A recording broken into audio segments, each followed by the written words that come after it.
Hello and welcome to the On the Slate Movie Podcast. We are your hosts, Wesley, Jason, and Asher. And on the slate for today, we have the news episode returning. We are going to be going over releases that came out in January. We're also going to be looking forward to some February movie releases. And of course, we'll be giving you our recommendations as well as some recent movie news. So, fellas, let's get to it.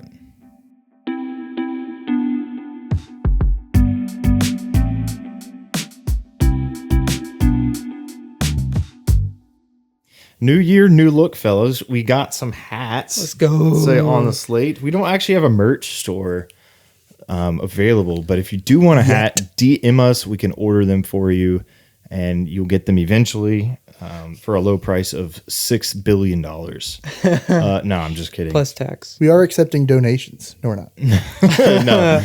No. We represented a movie conference. By we, I mean Asher and Jason. I was a newlywed, so I wasn't able to make it. But, we got to go to a movie conference and bought these hats in order to represent the podcast. So, unfortunately, they didn't ship in time. they didn't actually ship in time. So, we had to manually tell everybody. The old way. We had the old-fashioned way. We had to tell people why we were there. Yeah. That was a lot of fun, though. And, hey, I would love for us to, in the future, be able to go to movie conferences and film festivals, things like that. That will be made early possible. pre-screenings, please. That was really cool. Yeah, we did get to do so. Yeah, just for some more context, we went to the Music City Cinema Conference in Nashville, Tennessee, hosted by Trevecca Nazarene University. Shout out to Darby for inviting us. Darby Facinto, I think is how you pronounce your last name. Correct me if I'm wrong. But yeah, Jason and I went, we represented the podcast, and we had a pre-screening there as one of the events, which was really cool. My first pre-screening. Mine too. Yeah, so a really cool experience, but yeah, feel free to. Yeah. They told us to do this technically. So we pre-screened it, I can only imagine two out in theaters probably by the time this is, it might not be out It's yet. like mid to late February. It comes out in February. It's like February 20 we'll briefly go over it when we talk about upcoming releases. Okay. So go watch it. They told us to say that. Go watch it. Only imagine Yeah. what it be like. That's a good song. That was the worship song In 2004. back in the day when I was a kid. So Also bled and into. they made two movies about it. Well, it's also okay. We'll get to it. But in the meantime, we're back. We're excited to be back, and make sure you drop a like, a subscribe, a whatever, a share, a follow. It helps us out a lot. And Give Jason the comments. Jason loves the YouTube comments. He says it helps the algorithm. They do. Comments on everything help any algorithm. Shout out to interaction in general. If you like our videos, you see a little slate close, right? Is that still on true? YouTube? It does. Oh. Yeah. On YouTube. So if you're on YouTube, if you like, which you should like because it helps. They did us. that because of us. No, But YouTube has themed likes based on the topic of the video. So you get to see a literal slate, a digital slate closing. That is so sick. And, on the slate. I like to think it's for us though. So yeah, it's specifically designed for us. Yeah. YouTube CEO loves our podcast. She's one of our 73 subscribers. she is. Or She was the he or she. 68th. I'm pretty sure Susan passed away. So I think there's Passed away. No, she didn't. Yeah, she did. What? Yeah, she died. Oh. Like last year. Oh, I don't know who the CEO is now, but whoever is loves our podcast. Anyway, we have some movie news to talk about. That's exciting. Whoop, whoop. We also keep an eye out for the Sladies episode. That is our yearly award show. We already technically recorded that, but we'll just pretend Let's just like say we didn't. the Oscars just be don't got surprised. nothing Just be surprised when you see it release later in this month. on us. The Oscars got nothing on us. Yeah, you can go ahead and just schedule on your calendar for the Sladies. You can skip the Oscars if you want. This is where it's at. Even though we're going to talk about the Oscars a lot today. But yeah, let's just talk about some recent movie releases. So December at the end of December. Avatar: Fire and Ash was the big movie that came out. And currently is sitting at $1.4 billion globally at the time of this recording, which would be the lowest grossing Avatar movie. So that's pretty impressive. The lowest grossing film in your franchise is $1.4 billion and counting. But I don't think it's going to quite reach the heights of Way of Water or the original Avatar, but certainly an impressive showing off of a $400 million budget. So James Cameron is a money-making machine. He's a robot, I'm convinced. He knows how to make money. And also really good movies. I mean, Avatar, Fire and Ash, I would love to just give a quick review. Yeah. Go for it. Have you seen it, Asher? I have not. But for context, it's February 7th. So the stats we're given are based off of that. I have not seen it past the trailer I saw in the theaters. Yep. I know that there's fire involved. I know there's potentially ash. I know that there's now red looking creatures as well as blue. Yeah. They're a fire clan or fire. Well, they put red paint on them, but they're still they're a grayish blue color. Yeah, okay. They're all different shades of blue pretty much. But yeah, I feel like Avatar: Fire and Ash, in my opinion, is the weakest of the Avatar series so far. I think the second one is my favorite. So if I had to rank them, I'd go third place Fire and Ash, second place number one, and then Way of Water, the best one. So, and I think that this movie, it kind of fails a little bit in a few areas. I think mainly where it doesn't feel like a new adventure almost, I guess is what I'm saying. The second one, what I really liked about it was it felt like the same characters, but they were experiencing a new stage of life, being a family, starting, they had kids. They were also displaced from their tribe from the first one. So they were with a whole new group of people who had very different customs and culture. The setting was different. Obviously, this was more of a water themed group of people. So they had to learn how to live with the waters. And, because in the first one, they were kind of like forest dwellers. Yeah. So, but in the third one, they're actually not really, it's different. They're kind of still with the water group, and the fire group is like kind of hostile, right? They're like bad guys pretty much. There's not really an empathetic one among them. And it doesn't feel like a new adventure. It doesn't feel like they're trying to explore that culture very much at all. It feels more like, we're just going to reuse a lot of locations and characters from the previous one. So it didn't feel like a new, like Avatar, like wondrous, explorative kind of film like the other two were. So that kind of, it felt a little stale to me, despite having, again, top of the line, all time great visual effects artists and execution of visual effects. But yeah, it just overall for me didn't work as far as a world building and way. And also it didn't really work for me in a storytelling way too. It just felt a little disappointing that the characters, there's so many characters now. And they focused a lot on, what's his name? Spider, who's like the one human guy that is with all of the Na'vi, the avatars, He was introduced in Way of Water, right? Yeah, and they focused a lot on him. And I don't think that he was just written well enough and performed well enough to really be like, I would say you can criticize both the writing and the acting. It just felt like overacted, but like the lines weren't very good. It felt awkward. It was hard to really connect with him, and his connection with the Sigourney Weaver's younger character, I guess. I forget her name. Kiri. I just didn't like how much the movie focused on them. It wasn't as interesting of a story beat to me. I really think that the story beats between Sully and Zoe Saldana's character, Neytiri. I'm forgetting all their names. I think that their conflict in their marriage was like a really interesting way to like continue the story of their characters.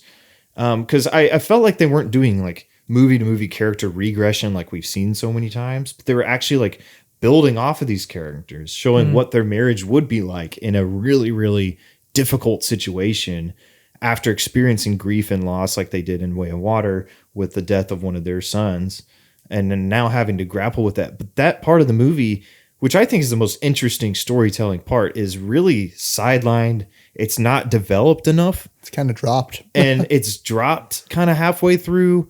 That is kind of Neytiri's problems are kind of resolved through Spider and not really with Jake Sully, so I feel like they just focused on the wrong characters too much. However, with all that being said, I think the strength of the movie is, of course, the visuals, the spectacle, the action sequences are awesome. They're amazing. But again, I don't think this movie offers anything new at all. And I think it's actually pretty clearly the weakest one. Now that being said, I didn't think it was a bad movie overall. I'm not being critical, but yeah, I didn't get anywhere close to like my top 10 movies of the year, like Avatar: Way of Water did, but I'm okay with them making more movies. Like I like these movies. I've enjoyed all three, and I really liked the second one. So anyway, what were your thoughts on the movie, Jason? So like, my opinion's kind of gotten a little worse since watching it originally way back in December. I gave it a 3-star on Letterboxd, and I think I'd still keep it that way. And the only the only reason that's got like an okay rating from me is because there are some things I really like in it. I really like Quaritch's character. I think he's really dynamic. I think as a villain, he's only gotten better with all three movies. They added like, they just, in Way of Water, they added like this layer of him being a clone of, a Na'vi clone of himself. And I really like that dynamic it gives his character. It's really subtle. It's all through his performance. It's not really in the writing as much as it is in Stephen Lang. That's the actor's name, I believe. Something Lang. His performance. It just comes through this kind of like, this like reluctant acceptance that he is in the body of his sworn enemy now. And also the fact that he isn't actually Quaritch, but at the same time he kind of is. It's just a really fun dynamic. I think it's really good. And I really like his character in Fire and Ash. I really like Jake, and I really like Neytiri. Like you mentioned, I love their dynamic. It's dropped. You get maybe 2 scenes of that. And it's like some of the best stuff. That's what there's like legitimately like great dialogue there between the 2 characters. The stuff with Jake and his son just doesn't get resolved. You have Jake basically saying some really awful things to his kid. And at the end of the movie, he's just like, "You're my son now. I trust you." His son goes off on like some sort of sabbatical with a whale or whatever. Yeah. But it does. That doesn't resolve things for their relationship. And I don't see why that would show Jake anything. And Jake needs to apologize. We don't get that. It's the end of the movie. We need them to work together. And that's where I think the heart of the movie comes from the central core family characters. Yeah. And they spend so much time with the other characters, and it's just they spend so much time with them split up and doing side quests that aren't very interesting. Like I don't like. And Neytiri again was sidelined like in this movie. Yeah. And I feel like she is one of the most interesting characters, especially in the first movie. And then the second movie she was sidelined. And the third movie there had a lot of potential to really capitalize on like growing her and expanding her as a character, and they just didn't do it again. So I went back and rewatched, because I've been like a strong proponent of like Avatar is mid, like it's overrated. So I actually went back in January. I rewatched the original Avatar from 2009. I rewatched The Way of the Water. I actually think the first Avatar is the best one after rewatching it. It's a little simpler. I think Way of the Water takes more risks and is a little bit more creative. But to that point, I still think it has some really like, I just don't think James Cameron can write. I don't think he's a great writer. Or maybe he's just gotten worse with age. I'd agree. So I have issues with the writing in Way of the Water that don't really exist in Avatar. Avatar is really simple. It's really cut and dry, but I think the performances out of Quaritch, Jake Sully, and Neytiri, like that, those three characters do so much for that movie. And Jake Sully's like character arc and progression in that movie is very interesting. Like you said, Neytiri is super interesting because of like the position she's put in, falling in love with this guy who kind of lied to her about his purpose there and how he's actually a human and stuff like that. It's good stuff. It's compelling and they stuff. bring it up, but they don't pay it off. You know, and that's the frustrating thing. Yeah. And then with the third movie, and I was convinced. When we watched Fire and Ash, I was like, dude, there are things in this movie that are shot for shot from Way of the Water. And they are. There's a scene with Spider being interrogated at the RDA's HQ or whatever, and Quaritch comes in to talk to him. That happens in both movies. And it's literally almost the exact same thing. And in both movies, he offers his dog tags to Spider.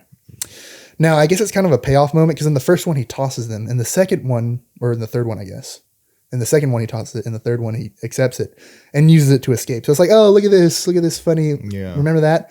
But to me, it's just more like cheap. It's like it's the same conversation almost. The same dynamic between the characters. Nothing changed between the movies, by the way, really. Spider still hates Quaritch. So yeah, it lessens the impact of him like saving his life at the end of the second. Yeah. Like that felt like that was completely pointless. Right? It doesn't feel like you would expect Spider in the third film to have a dilemma now. But no, he's Quaritch. You would expect Quaritch to have a dilemma because his own son saved him. You know, so you'd expect him to be a little more sympathetic. And they express that sort of with his relationship with the Fire Clan. I forget the main character's name, her name in the movie. Yeah. But that's my other problem with it. So they introduced this new clan of Varang. Okay, Varang. She's like the leader of the Fire Clan. This new clan, they're basically like atheists on Pandora. Yeah, right? They don't. It's not that they don't believe in the existence of Awa, but they reject her. Yeah. And so they're hostile towards other Na'vi. Mm-hmm. It's a really interesting concept. It's so cool, and their introduction is great. And then they get reduced to being like background characters for Quaritch and the RDA. They just drop it like completely. Like there's a rivalry sort of between Neytiri and Varang, but that's not built up. They meet for the first time halfway through the movie, pretty much. Well, I guess they fight in the first, but it's not there. There's no rivalry there, but they play it like it is. Yeah, and they're introduced. They're really cool. We only get to see their homeland once, which is a great set piece in front of the volcano. It's awesome. We never see that again, by the way. Yeah, it just, I feel like it was missed opportunities. There was no empathetic characters really within the Fire Tribe, right? I don't remember any. No. Like, it wasn't, they were just all evil and like, I don't know. It's like. I guess they try to get you to understand with her backstory when she drugs Quaritch. Yeah. And she kind of explains why they are the way they are. But I don't really feel bad for them. I'm like, oh, so because the planet itself kind of abandoned you, you're just like, yeah, well, we're going to pillage and murder. And not only murder, but humiliate other Na'vi because they cut their, the Na'vi have the little hair things that allow them to connect to the Earth or the Pandora. Mm. And they cut them off before they kill them as a form of humiliation. It's like, why? Their backstory doesn't entirely explain their hostility toward everybody else. Yeah. So I could buy it. They just don't do that. They just, again, the entire movie is setting things up with no payoff. Yeah. I would probably give Avatar probably like a 5.5 out of 10. Like that's kind of where I'm at. Yeah. So I have it at a 3-star. I might bring it down 2.5. I think I'll keep it at 3. Out of 5. Yeah. Yeah. So at the end of the day though, it's still a gorgeous movie. Yeah, it's like it's conflicting because you could still see the incredible achievement that it is. I love the score too. It's just you're not getting the gap between the first and the second, so there's not that much shock to seeing the improved visuals. But it's still great. Like it looks awesome. Yeah, but I don't know as far as like, maybe the technology is a few years better. Maybe on a technical level it is, but I don't think it's as well directed. Like I don't think there's as much of a vision for this movie as there was for Way of Water. As it feels like Way of Water is, like I mentioned earlier, you're always uncovering some sort of new piece of this world, and it looks amazing. Like the watching the Na'vi swim underwater with the whale is like iconic shot, right? Yeah. And there's just none of that. There's no like big moments that are like memorable, I think, that are really stuck with me from Fire and Ash, unlike the other two. It ends with a giant sea battle, just like The Way of Water, too. Yeah. It feels like I don't know, maybe it's rushed. Like it feels, you know how like in video games they like reuse assets and like from different levels, and like it almost felt like that. Like they just like used what they already had and just kind of added a few more new things. It still looked incredible, but it didn't seem like it had that same creative spirit to They it. took a campaign level and made it a multiplayer map. Yeah, exactly. I guess the one thing I will hold down on is like there's 2 more movies that are supposed to come out, and maybe at the end of the day, when we have a full picture, I'll like this movie more. But as it stands right now, as a third entry, I don't think it's very good. And James Cameron said that he's not sure if they're going to be able to do the other ones. Really? I'm like, dude, you still made $1.4 billion off of this, you know, like that has to count for something. I think Disney's going to be like, yeah, let's get another $1 billion. You know, sure, you had to put a hefty price tag, $400 million budget. But I mean, you've made $1 billion over the budget. I mean, if you factor in marketing, maybe it's a little less, but you're still looking at $700-800 million of profit off of this movie. So it has a 7.4 from fans on IMDb. So, and 61 from Metacritic. So I think other people are probably like higher on it. People like it. Maybe we're being like overly critical on the stuff that's not like what makes these movies special, I guess. But at the same time, like, when you've seen, maybe it's just because we're so close to like Way of Water coming out. It's just being a superior film in pretty much every way, you know. So it's like, oh, well, we just saw this a few years ago, but this is not as good, you know. It's just I know these movies can be fun and they can be good. I honestly I don't even think the first Avatar is overrated anymore after rewatching. I think people in 2009 were just right. It's a really good movie. It's not amazing. Yeah. It's very simple, cut and dry kind of thing. A kind of story you could tell 1,000,000 times about a guy who goes to become a part of another people because he falls in love. Like we've seen it all the time. What's interesting about what makes Avatar kind of stand out though is its alien world. Mm-hmm. Jake Sully in that movie, he's like literally touching plants and watching them react. Like that's tell me that's not you. If you're on Pandora. Yeah, right? it had that, like I was mentioning earlier, that's like not in Fire and Ash. Exploratory kind of spirit to it. You know, you're discovering this along with Jake Sully. And now, it doesn't feel like for the first time in Fire and Ash, Jake Sully and his family go on these sky floaty things, like these animals that float, like this trading tribe. Yeah. We're with them for maybe 15 minutes, and we don't really get to explore them. We don't know anything about that culture other than they trade. And it's like, we just got a whole movie based on water folk, you know? Yeah. And you're going to introduce 2 new clans, and one of them is barely in it. The other one is also barely in it. It's just in it for more. But I will agree with you. I did like I think Quaritch was good in this movie.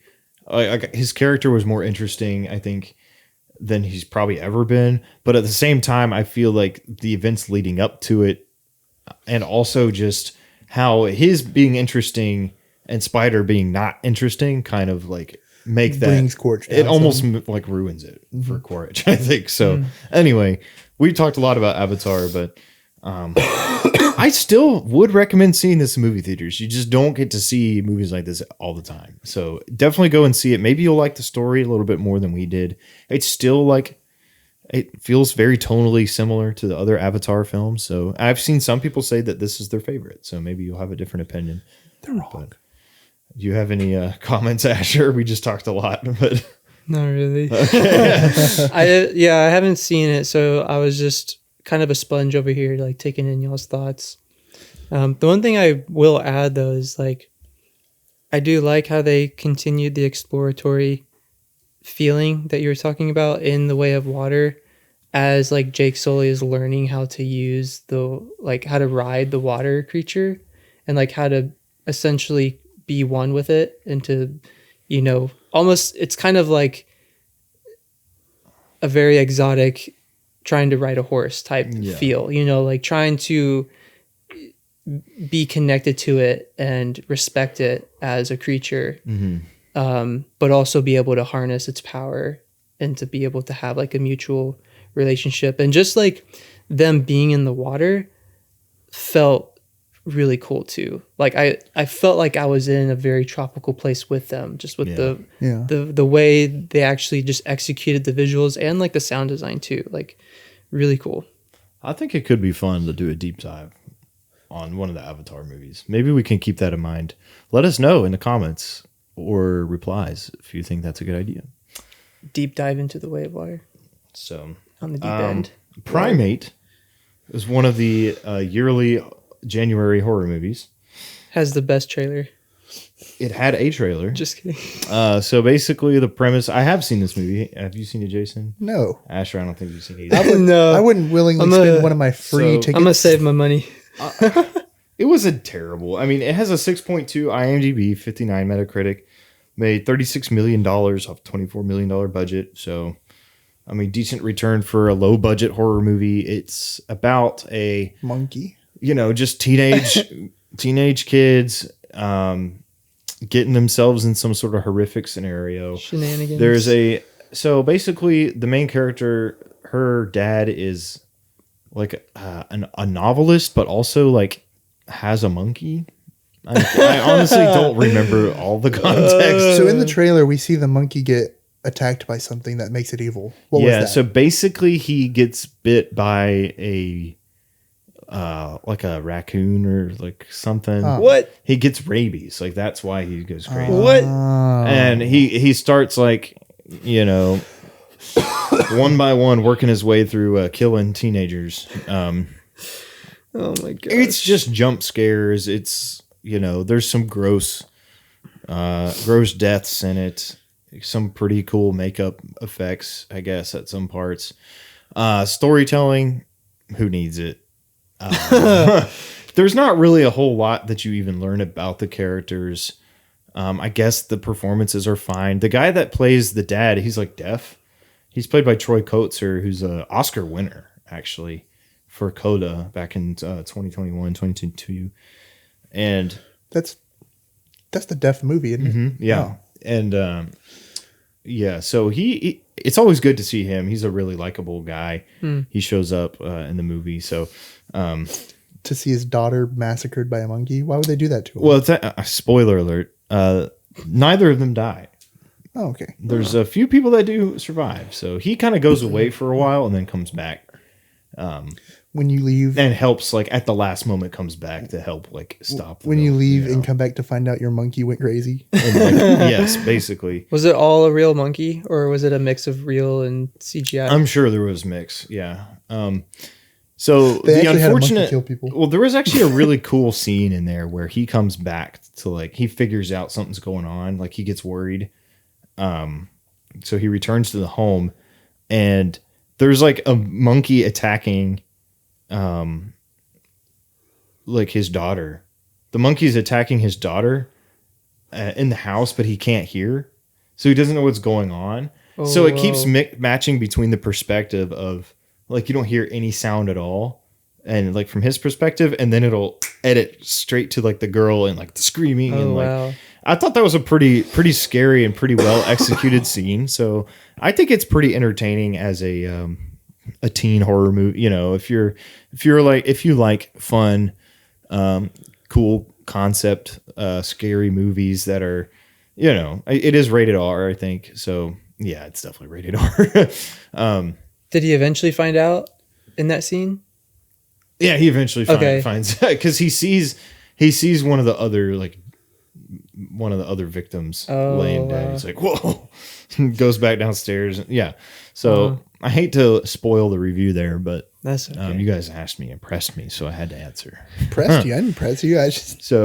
The one jump scare I saw was, I only saw a trailer once of this, and it was Lourdes and I were traveling earlier in the Christmas season, and we saw a trailer in the hotel lobby, and like the jump scare, you could see it coming from a mile away, and it was literally the girl is looking around, the room is all red or something, and then all of a sudden it jump cuts to a profile shot of the monkey and the girl just like looking at each other and screaming. Yeah. And I'm like, okay, like that, like jump scare. Ooh. Yeah, that's basically the movie. I mean, there are some bloody, gory effects too. I mean, to go along with it, it's pretty by the book standard horror movie 101 class type, in terms of the tension and all of that.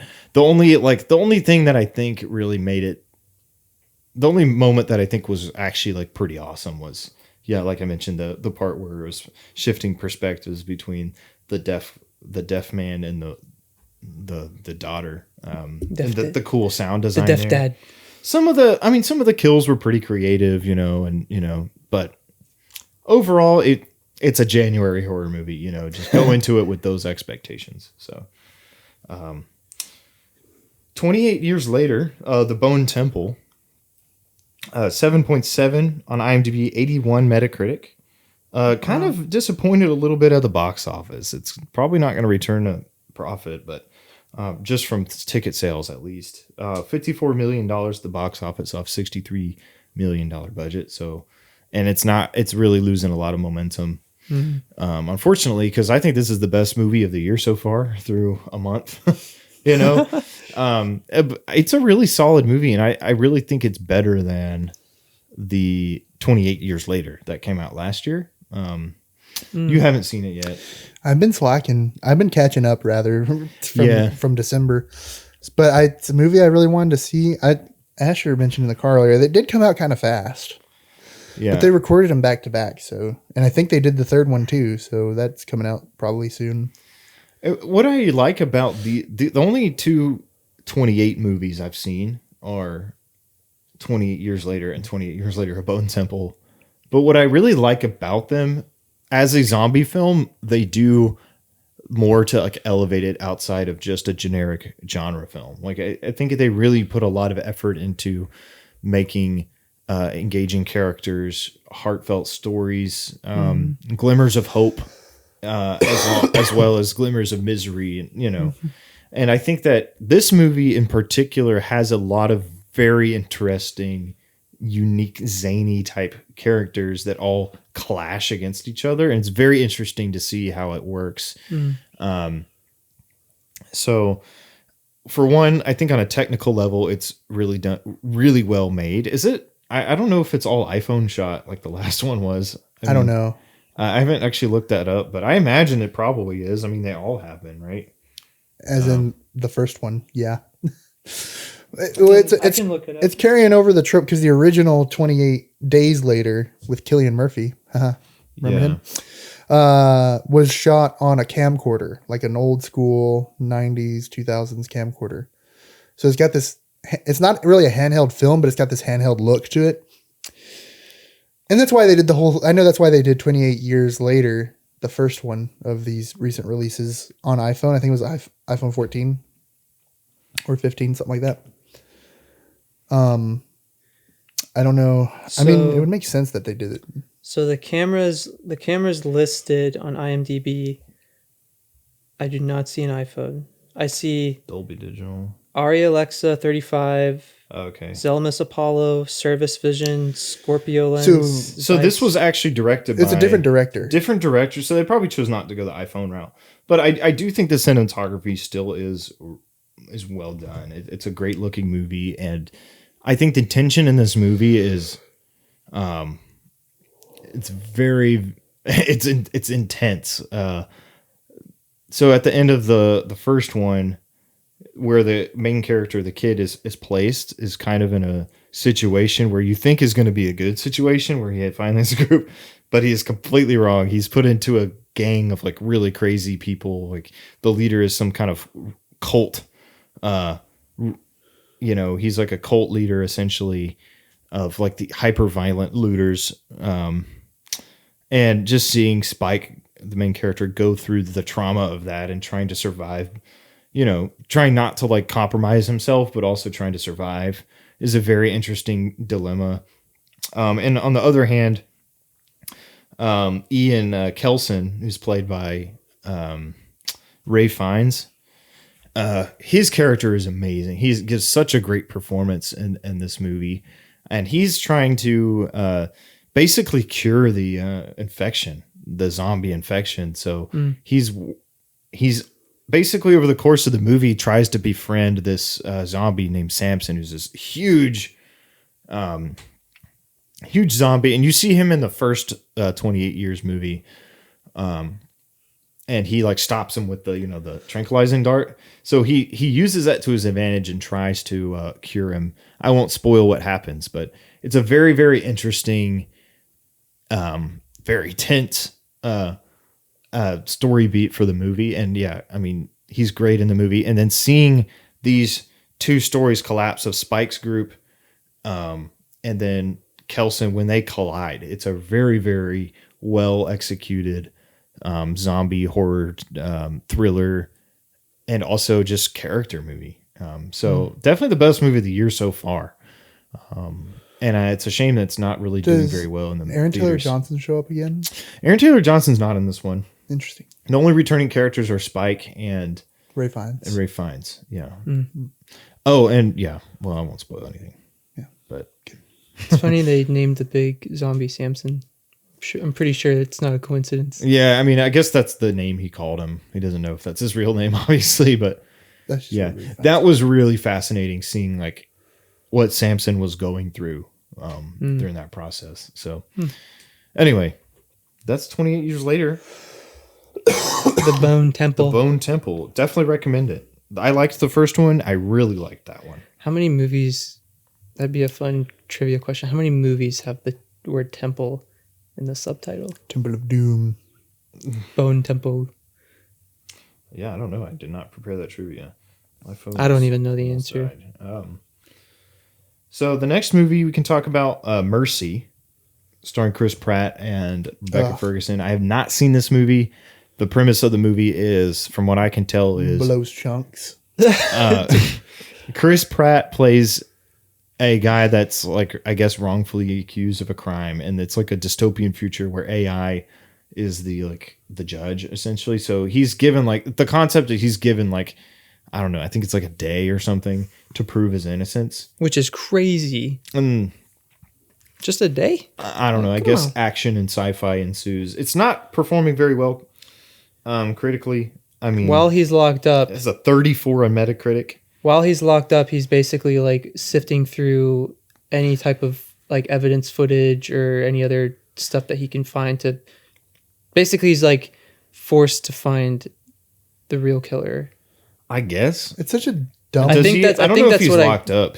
Well, he's in that He's in chair. the chair. He's like literally sitting down in the Oh, chair. really? And he's like See, I he's haven't got even a seen the screen trailer. in front of him where he can go through evidence and try to figure out like what actually happened. I heard it was basically like kind of like War of the Worlds movie that came out last year.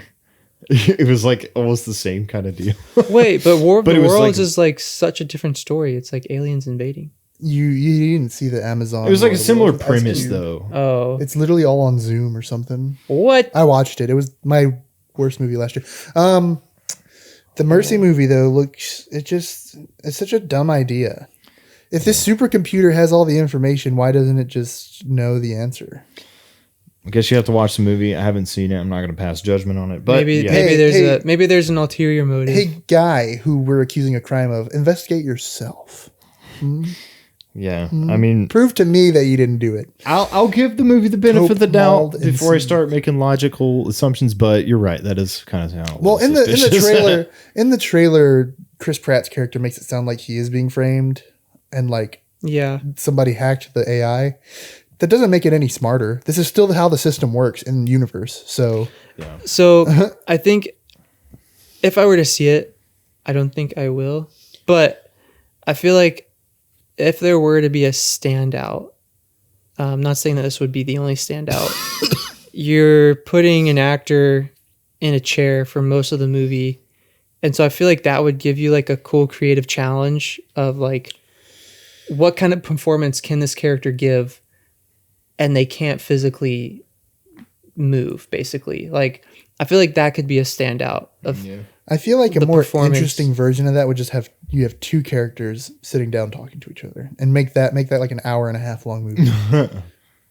Yeah, That'd be pushing the that would limits, be- but that would be really That would be interesting. interesting too.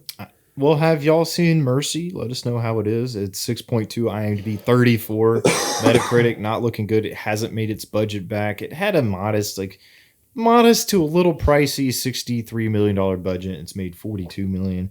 So I think Chris Pratt's lost his Yeah. steam in the box office. I mean, it's just a movie that it seems like they made in like maybe a couple weeks and just pumped out there. I don't know. Or at least as far as the filming went. I mean, I'm sure visual effects might have taken longer. But regardless, I'm sure Chris Pratt and Rebecca Ferguson probably just wanted a paycheck. But I haven't seen it, so I'm not going to pass too harsh judgment. I've been trying to see it, but just we had this big snowstorm and the theater was closed last weekend, and yeah, so I've been actively avoiding it. it's hard for me to go see. And I feel like it's just kind of not my highest priority to see right now. So, Chris Pratt, not a winner here. Send Help just came out. 7.2 IMDb, 76 Metacritic. Opening weekend, $36 million on a $40 million budget. That's how you get it done. That's going to easily surpass that. Sam Raimi directs a island survival movie where the boss is a real jerk, and then his employee, who's played by Rachel McAdams. The boss is Dylan O'Brien, by the way. Like the roles reverse essentially when they get stopped on an island. She's the one that's capable of surviving, and he's not. So it's kind of like a reverse of power kind of scenario, and it looks like it has like a thriller horror twist to it. I haven't seen it yet, but I'm really excited to see it. Sam Raimi, it's like an original film, and he's good at those. He's got a very good directorial style, very good with horror thriller type movies. So I'm excited to see it. Have you seen it, Jason? No, but I'll be honest. When I first saw the trailer, I thought it looked like not good. But my friend, shout out to Nathan, I was arguing with him about it. He was like, "You're dumb. You just don't like it because of the trailer." I'm like, "Yeah, that's very true. I do not like it because of the trailer." He's like, "But it's Sam Raimi," and I was like, "The last thing Sam Raimi directed, I hated, which was Multiverse of Madness." No way, Sam Raimi directed that? Couldn't tell, right? There was the only reason. The only reason why the movie had any merit was because Sam Raimi's behind. Did he write it? No. Because that's what they He say. wasn't like, even the original director. Before that, I think the last thing he did was like something in the mid 2000s. So he hadn't directed in a while. So He saved that movie from being one of the worst MCU movies. It still is terrible. I don't like it's still it. bad, but it has good moments. It has fun little. And anyways, Yeah. so I was mean- against it. But my friend Nathan went to go. He was like, "You got to trust in Sam Raimi, bro." And you know what? You're right. I should have just trusted because my friend went to go watch it and he said it was really good. And Nathan, again, I shout you out. He is apologizing to you for all the world to hear. I apologize to him in person or on text. It's okay. This is more important. Yeah, this is more apology important. is more important. I trust Nathan's opinion. That's the main thing here. And it has mid sevens on IMDb and Metacritic, so that's solid. A solid reception so far. So I'm gonna go watch it, and I'm probably, I probably was wrong for sure. I'll never doubt Sam Raimi again. Of course, I haven't seen it yet. What if I do watch it and I hate it anyways? Yeah. But I think it'll be. I think I trust Nathan. Nathan likes good movies, so yeah, I'm gonna go see it. And the movie that came out alongside of Send Help was Iron Lung. Markiplier, If you don't know about this, so Markiplier, obviously the 30 plus million subscribers, a fellow YouTuber. Fellow YouTuber, yeah. We're only a little bit behind him in subscribers. He's got only like 30 plus million more than we do. But yeah, he wrote, produced, directed, and acted and edited this movie. And it's based off a video game called, I guess the game's called Iron Lung. I've not played the game. But I'm excited about it. It's exciting to see these independent filmmakers, these likable personalities. We saw it with Chris Stuckman last year, with Shelby Oaks. We've seen it with the Filippo brothers, and they did Talk to Me and Bring Her Back. Yeah, both good movies. We've seen a handful of YouTubers. I want to say there's like 10 plus YouTubers now that have actually like gone out and like made feature films. This is the first one that's made a splash and also completely within the YouTuber's hands, I think. Yeah, Markiplier obviously is the highest profile YouTuber to do something like this. Chris Duckman was also pretty high profile, but he's got 2 million subscribers, compared to Markiplier's like 38 or something like that. So Wow. Markiplier, I mean, you got to give him props. He is self-produced and distributed, so he didn't go through a major production company. It was a $3 million budget. It's a lot of money to put up yourself. Well, that is, but also for a movie that's really cheap, $3 million movie, especially a feature film, and it finished second place in its opening weekend to Send Help. It finished with $30 million. So 36 for Send Help, 30 million for Iron Lung. That's gotta tip my cap to Markiplier. I have not seen the movie yet. I plan on watching it. It just came out. I heard it was good. Just came out, so yeah. But I've heard good things. It has typical horror movie numbers on 6.6 and 53 Metacritic. Pretty average par for a horror movie.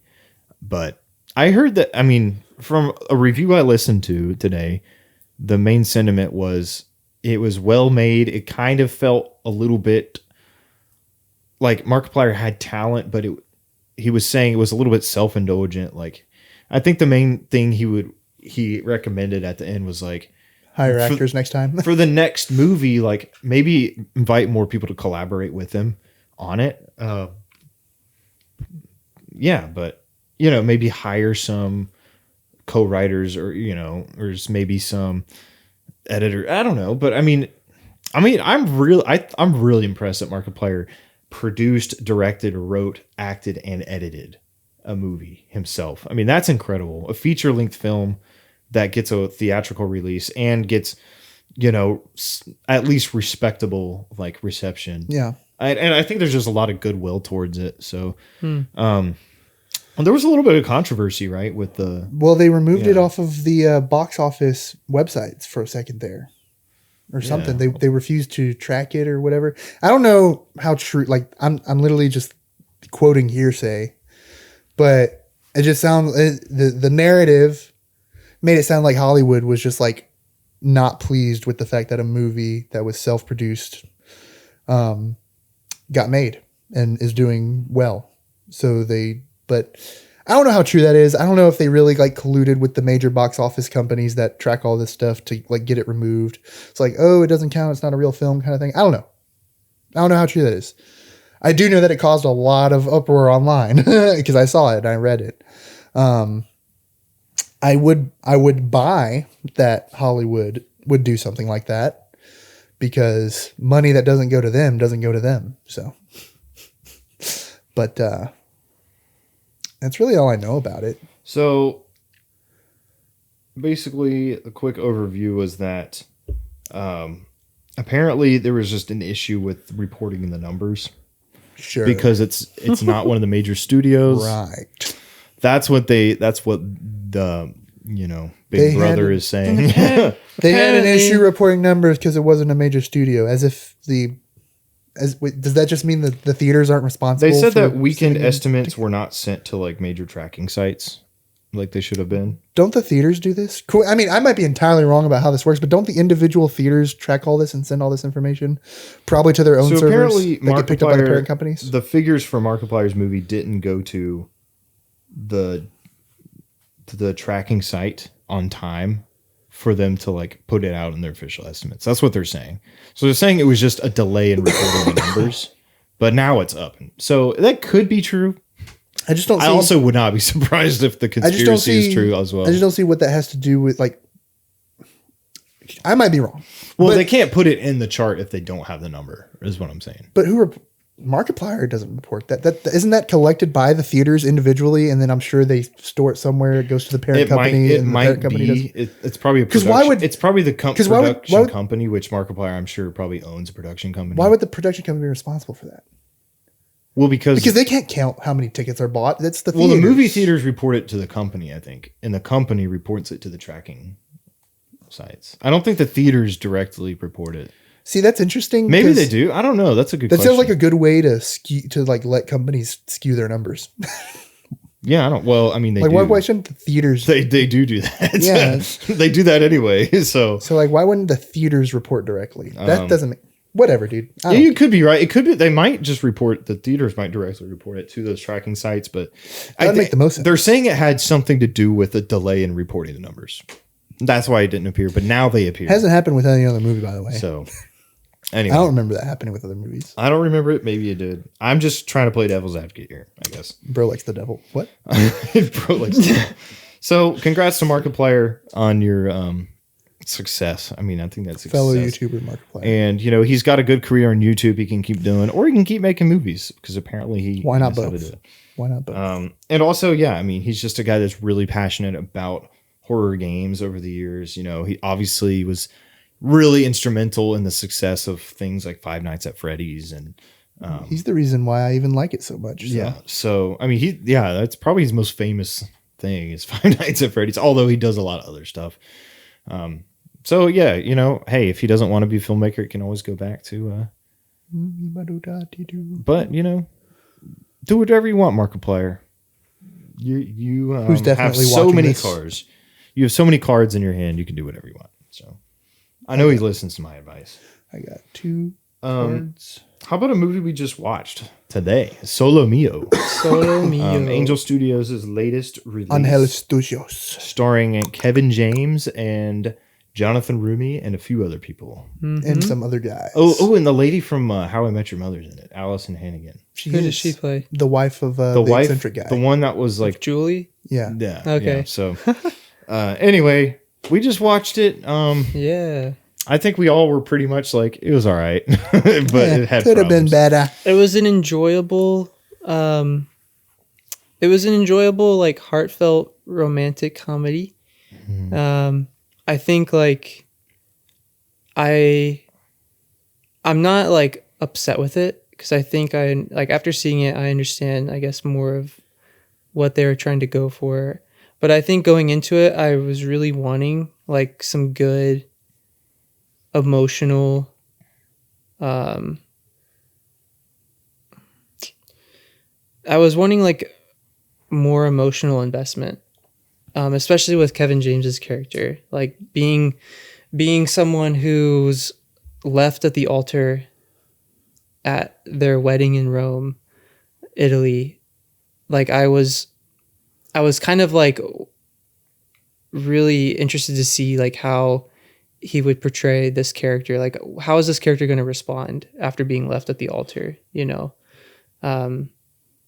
So yeah, but like for context, Kevin James's character goes to get married in Rome.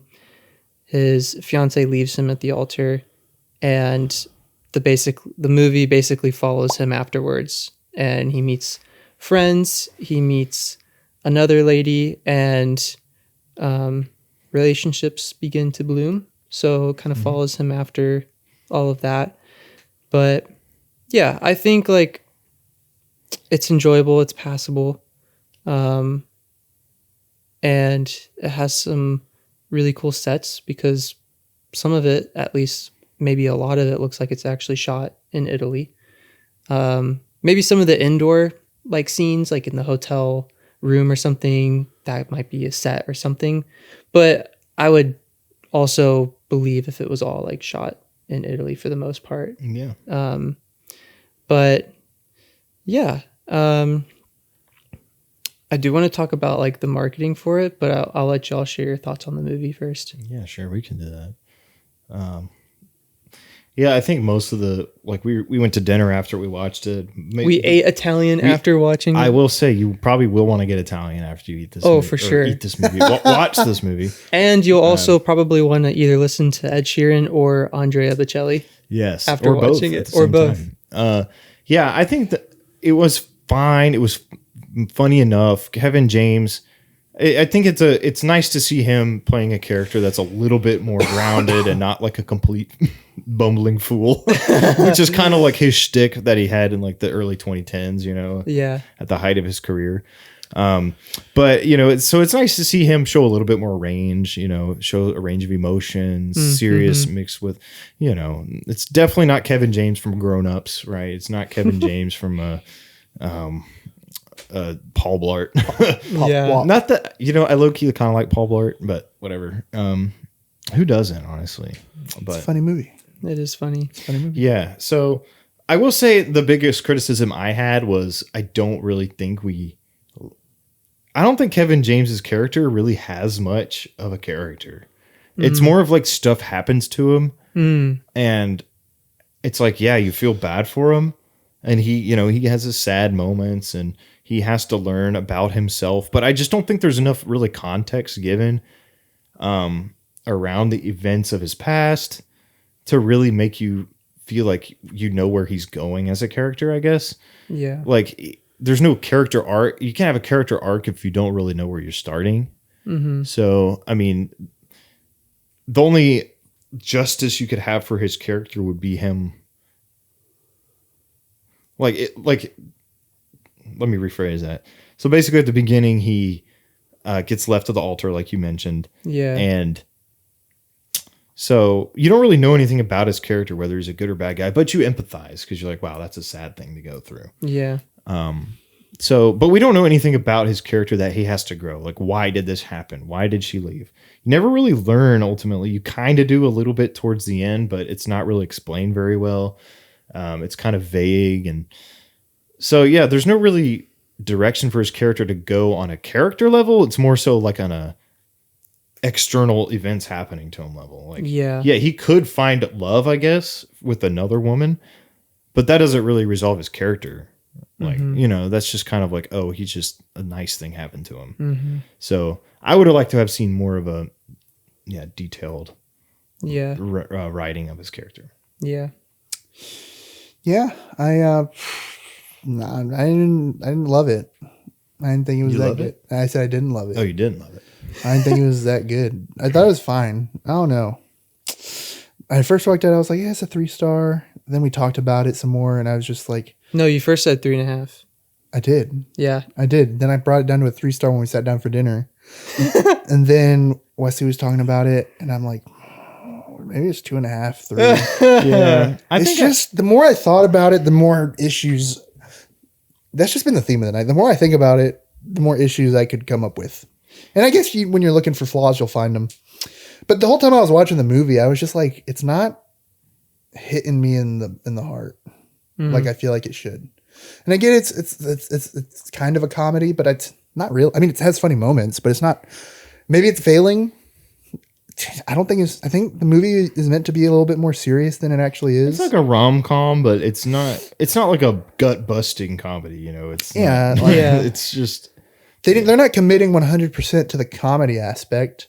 And I feel like they're trying to commit harder to the romantic drama or just kind of character thing. Yeah. But it's not really sticking or landing. I really agree with what Wesley said. We don't know who this Matt Taylor guy is. And I know Ashley's going to bring up the marketing here in a moment, which was really viral. It was viral marketing. It was like crazy. For the longest time, the stuff was coming out before the movie was announced. It was really clever, really good. And it presents this character in a different light than we get him in the movie, I think. Now,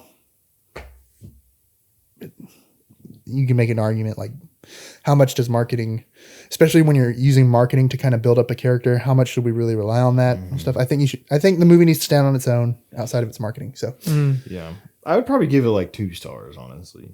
I think I'm going to stick at 2.5. I said 2.5 earlier, but then I'm like, you know what? I still think if I'm giving Avatar like Fire and Ash a 2.5, I'm probably gonna put Solo Mio below that. I think that at the it still has a feel good ending to it. I'm never going to be mad at a movie just being happy, just having happy things going on necessarily. So. It's a very surface level movie. It doesn't earn its happiness.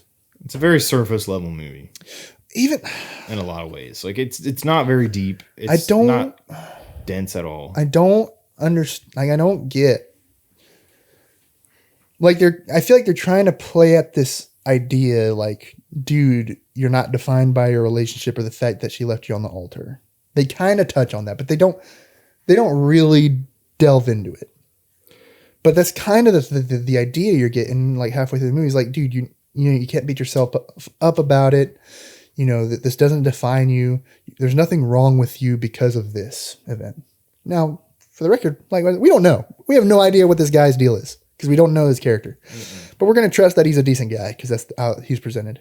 But then the movie's like, well, maybe you are defined by how happy you are based off of relationships, because it just throws him into another one. Like throughout the course of 3 days, he finds a new wife pretty much.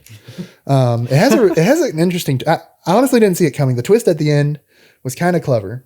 And I think that was really, I thought that was cool. That was it was an interesting twist. Come around moment. A little clever twist, yeah.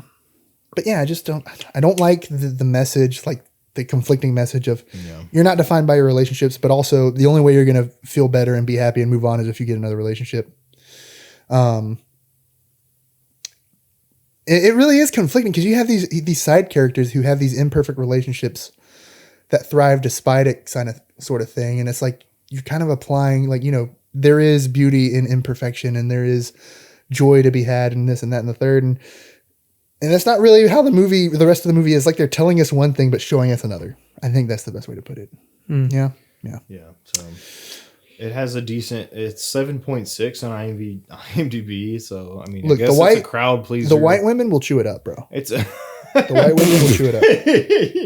It's a crowd pleaser, I guess. But yeah, I don't think it really has much below the surface, If you don't think too hard. It also has like a 34 or 38 on Metacritic, something like that. So that's not good at all. Everyone on Metacritic's a snobby. That may be true, but at the same time, it's but still then helpful to get to see kind of where I'm over here giving it like a 50%. So.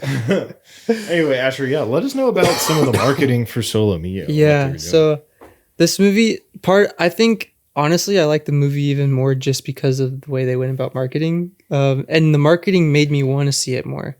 But basically, where do I start? So, yeah, a huge portion of this movie's marketing is all within an Instagram account that is based on like the fictional character of Kevin James, Matt Taylor. And the handle is This Is Matt Taylor. You can literally go to Instagram right now and follow Matt Taylor. At the moment, this account has 528,000 followers. And the account is only following one person, and that's Ed Sheeran. And that's a joke, like in the movie, because Kevin James's character, Matt Taylor, really likes Ed Sheeran. So it's kind of like a fun nod to the movie and the character. And Jason said it earlier, the first post that happened on this account was in October of 2025. So since then, there have been 44 posts of Matt Taylor basically being an art teacher. He's painting on camera, drawing on camera, and usually painting something very peaceful, serene, almost kind of like, think of a modern day Bob Ross, but not quite the same. Like different. That is the vibe it gives. It's the vibe, yeah. The vibe kind of gives that. But he's usually like giving some sort of life lesson or a revelatory moment while he's painting or drawing. Sometimes he's just walking and giving thoughts. And when I first found out about this account, I was like, oh no, this is totally Kevin James. Because in the videos, he's acting as Matt Taylor. It's not like, hey, I'm Kevin James. Like, he's being this character. And as time gets closer to the release of the movie Solo Mio, you start to see videos of Matt Taylor with a woman, and he's dating this woman who turns out to be Heather, the lady who leaves him at the altar. And so it's building up to this moment. They're saying like, hey, we're getting married. Save the date, February 6th, which is the movie's release date. It's like a very clever play on just the scheduling there. And we're getting closer. He's sharing more things about art and love. And yesterday is the first off the rail post where he's recording a selfie in Rome.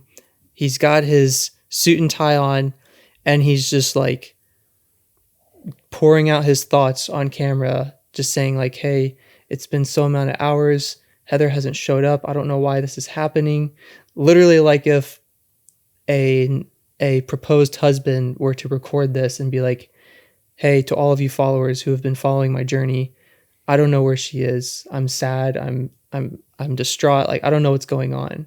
So just the way the marketing has basically given life to this character and made him feel like a real person, but in a way be very subtle about it for at least quite some time, until like recently you're realizing, oh, this is for Solo Mio. And, you know, with the fact that he's got 528,000 followers is, I think, insane. That's crazy. In less than a year. On what? On Instagram? On Instagram. In I less think than he a has year. like 800,000 or something crazy on TikTok. Yeah. Yeah. That's insane. Insane in a good way. And so the thing I just want to like press down on is the fact that this probably has a very reasonable marketing budget. This is not like, hey, let's blast TV ads, let's blast, YouTube ads, let's get on talk shows. You're probably paying Kevin James to record these Instagram videos. You're paying someone to manage the account if it's not him. Like, this is genius marketing. And, despite the movie, and our thoughts of the movie, I think the marketing is just amazing and like very clever, very Angel genius. Studios has been known for pretty clever marketing in the past, because they used to have like pay it forward type thing where you could buy somebody else's ticket. You still can. I saw that yesterday. Maybe they still have that. So, I mean, if you want a free ticket to an Angel Studios movie, you can get one, assuming, there's one available that someone's already bought ahead of time. So that is a good, like, goodwill kind of campaign as well. And, we've seen them do that with movies. Like, I think their biggest one was The Sound of Freedom a couple years ago. They've done, what was the one with the nun, the Catholic nun lady? That one was I forget what it's called. Cabrini, yeah. That was and Bonhoeffer as well. Those are probably like the biggest ones. I mean, The Shift came out a few years ago. I didn't watch that. There was a movie that they had with Neil Donna. Yeah, as the main that's guy. The Shift. Okay. Well, he was also in The Apocalyptic Farmland. Oh, that's the one I'm thinking of. Oh, I've never heard of that. It was a Like trailer. cowboy. It was a trailer at Bonhoeffer. It was called Homestead.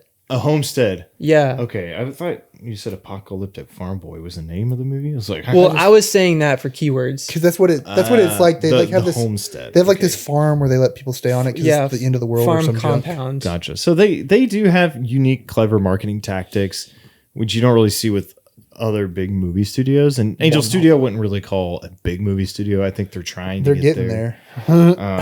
I typically don't love the movies that they have. I think they're well-meaning, but a lot of Bonhoeffer was good. I don't think they've come out other than, I would say Sound of Freedom, I thought was genuinely a really good movie.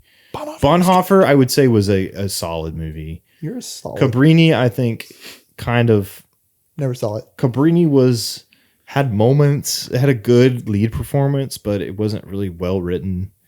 Well, they also did The Chosen. But there hasn't been a movie that Angel Studios has made that I'm like, wow, that blew me away. Did they do David? They did do David. I don't know how much. Like they're definitely a distributor, a part of David. Like they helped distribute it. They're producing. Yeah, it's an Angel Studios movie.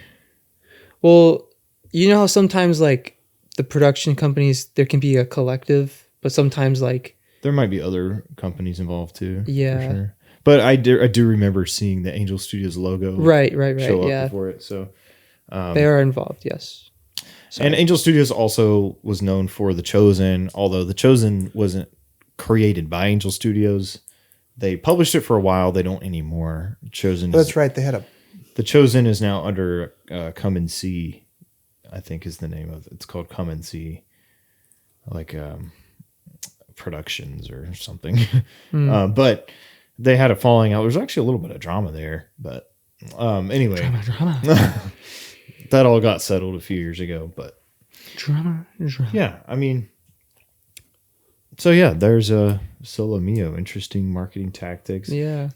You know, The cinematography I thought was, the words I kept coming to was like clean, warm, and soft. Like it doesn't, definitely modern cinematography. Like they're not trying to go for a certain look in terms of like, let's make it feel more vintage or anything like that. But it doesn't feel like a Hallmark type rom-com, you know. It's like it just feels kind of like digital and lifeless in a sense, if that makes sense, which I know it's not.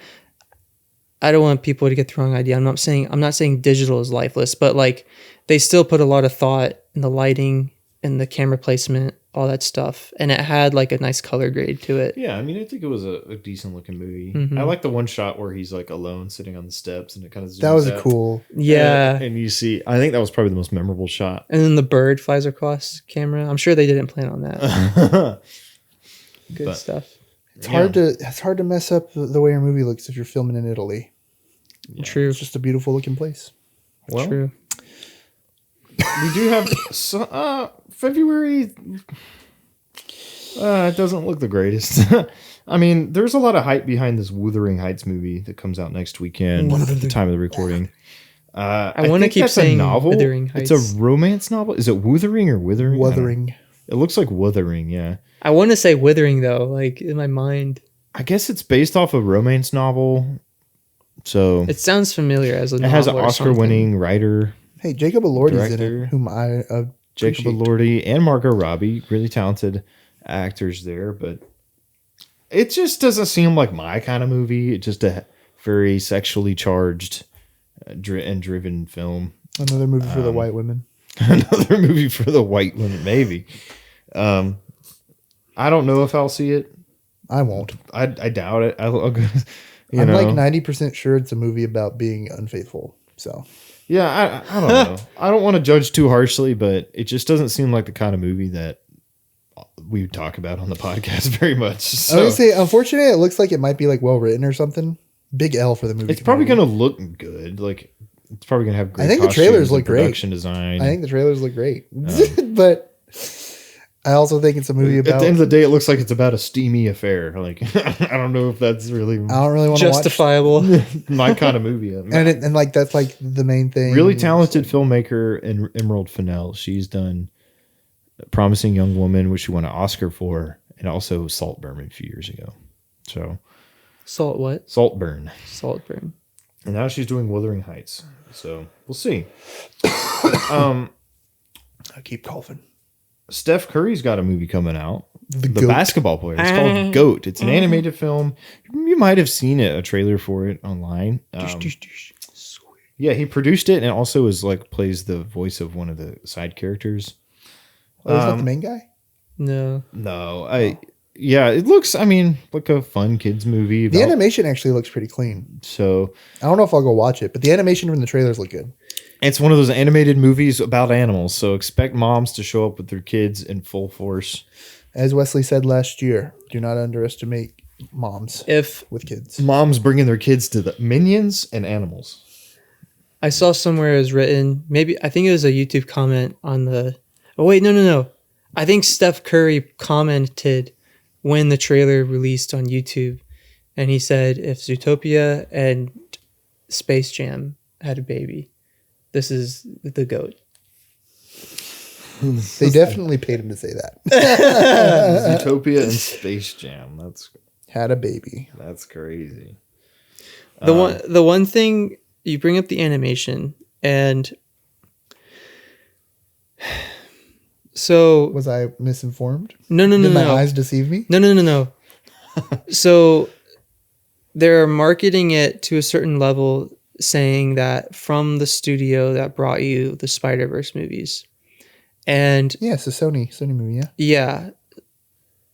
And as a lot of people know, like the Spider-Verse movies are very groundbreaking in the animation style that they went for. Like we hadn't really seen anything quite like this. and it really made an impact and just a huge ripple in the like animation world. I love the style that they went for, but the thing that I kind of don't like is that it feels like now they're just using that style to sell another movie when that style might not be the best style for the movie. Because it almost is like, hey, we established this, let's tweak a few things to make it look not exactly like Spider-Verse, but make it still feel like it's from the same kind of core animation style. Yeah. And it just feels like they're kind of using it as a selling point. And for me, like I would have enjoyed seeing something more unique for the movie. Yeah. Because I just feel like it reminds me too much of Spider-Verse, and it just feels almost kind of like a copycat. I mean, do we fault Pixar for having a signature animation style though? Or DreamWorks or Illumination? They all look the same.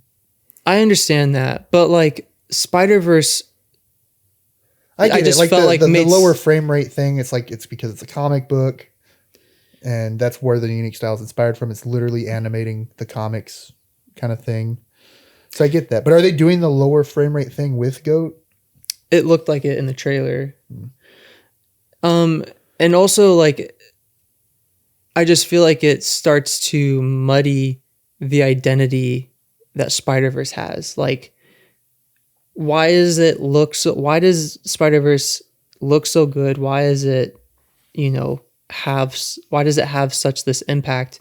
And part of it is that animation style. And I feel like, to me, there's nothing wrong with leaving that for that property. Like, make that animation style special for that property. And don't just start using it as essentially like a template for everything else. Like spend time and decide, okay, what's unique about this world, the world of the goat, that we can lean into. And would you say the same thing about like Studio Ghibli?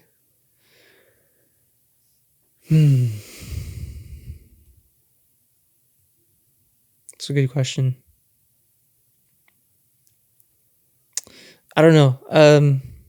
I don't know if I have a solid, full answer for you, Jason.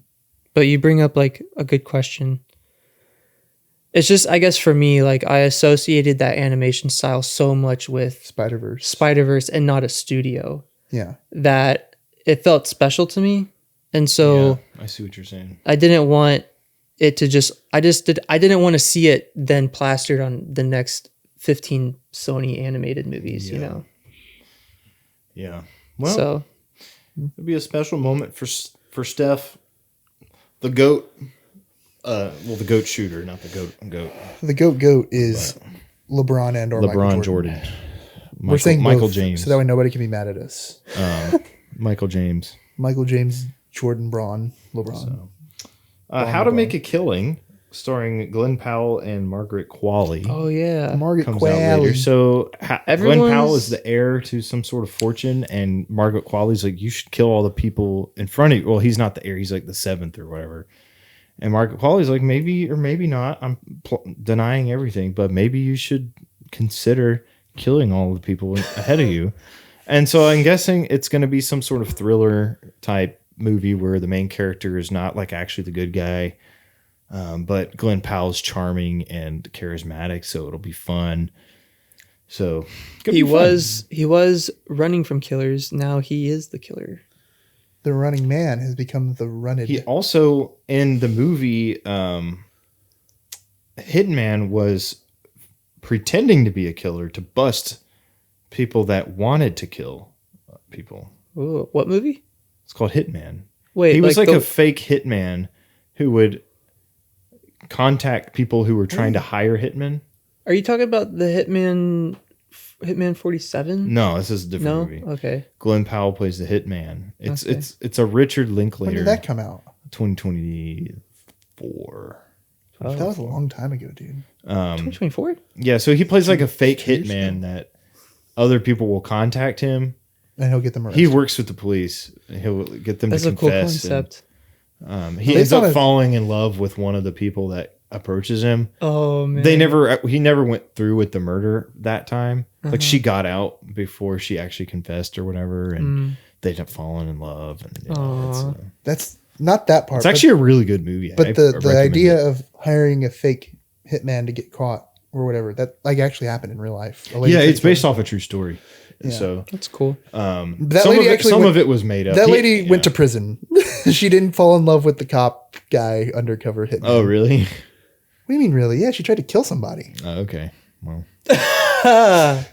There are actions for their consequence. well, I had never actually read the actual story behind it. So, but okay, well, good to know. That makes sense. How to So, make a killing.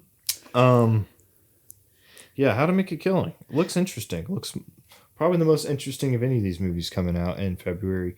I can only imagine too, which you guys have actually seen. I don't know if you What? guys are NDA'd Are we up from the or anything. future? What? Are we from the future? What? The first I can only I'm pretty imagine sure we came can out- talk about it. Just no spoilers. Yeah. I mean, they would appreciate the publicity, but yeah, we can keep from My spoiling it. review on IMDb has spoilers though. So You know how cool that would be if we released a review of a movie before it came out? well, all the other YouTubers have to wait till the movie's coming out, like the week of or something. Well, yeah, there's review embargoes. You know, They I didn't don't make know us- if there is one. Legally speaking, they didn't sign. We didn't sign anything. I We think- weren't allowed to film. We weren't allowed to record. We weren't allowed to have our phones out. Yeah, they were going. They made us turn them off. They were going to. They had security up in there. Like, hey, if you guys have Literally. your phone, they're gonna like shove you out the door. I can only imagine does not have IMDb ratings right now. So It has Letterboxd ratings. maybe It has a Letterboxd rating. just to be safe, maybe we should not talk Should we about just it? give our vague give thoughts? very vague thoughts? Well, we didn't sign anything, so legally speaking, we are not okay, bound well. by anything. Here's what happens every story beat. So no, I'm just kidding. They imagine and only imagine, and they can do A it, second time. and it involves. I don't time. want to ruin like my potential to see movies early, but I didn't like it. It wasn't very good. I'm sorry. We didn't meet the director, but he was up on stage and he talked about. I'm sorry. I was in the audience. I heard you talk about it. You sounded very passionate. I didn't think that came through in the movie. Well, then, what about you, Asher? Can you save our podcast? Wesley's for me? like, all right. Asher, say something nice about it, please. Has a worse song. So Can only imagine. Doesn't even have that song, dude. We're gonna get demonetized because It doesn't even have that. They do play it for a second. That's not even about that song. Whatever. Anyways, yeah. really struggling to find something. Huh? So it's an interesting genre for me because if you are a Mercy Me fan, I think you will enjoy it to a certain degree because it's about the main Mercy Me band leader. It's basically like a biopic for those who aren't in the know about the I Can Only Imagine movies. If you like Dennis Quaid, you might enjoy some scenes because Dennis Quaid is in this movie. it's wild that A little bit. He A made little the bit. Substance last year. And now he's in I Can Only Imagine too. He's in the first one too. He I is, saw it yeah. when I was in college in like 2018 or 2019. when it came out, or yeah. something. Yeah. I didn't love it. I also don't like there are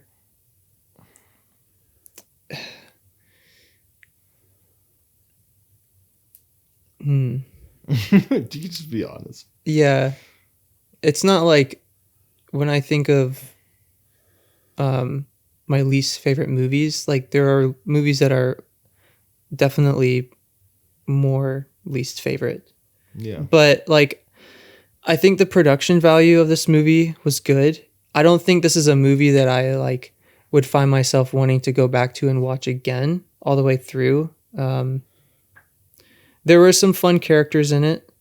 I think at least with the main character and his relationship with his son, I was wanting more from that. And I had more time to think about it, Jason, but like I think with the overall plot of the story, I felt like there were almost like gaps in the story where like you had certain character moments between characters, and then the next time you see them interact, you feel like you missed something. You're like, I feel like we should have had some other scene to get to where we are now. Yeah. So I would have I would have wanted more just depth with that. And then what else? I think I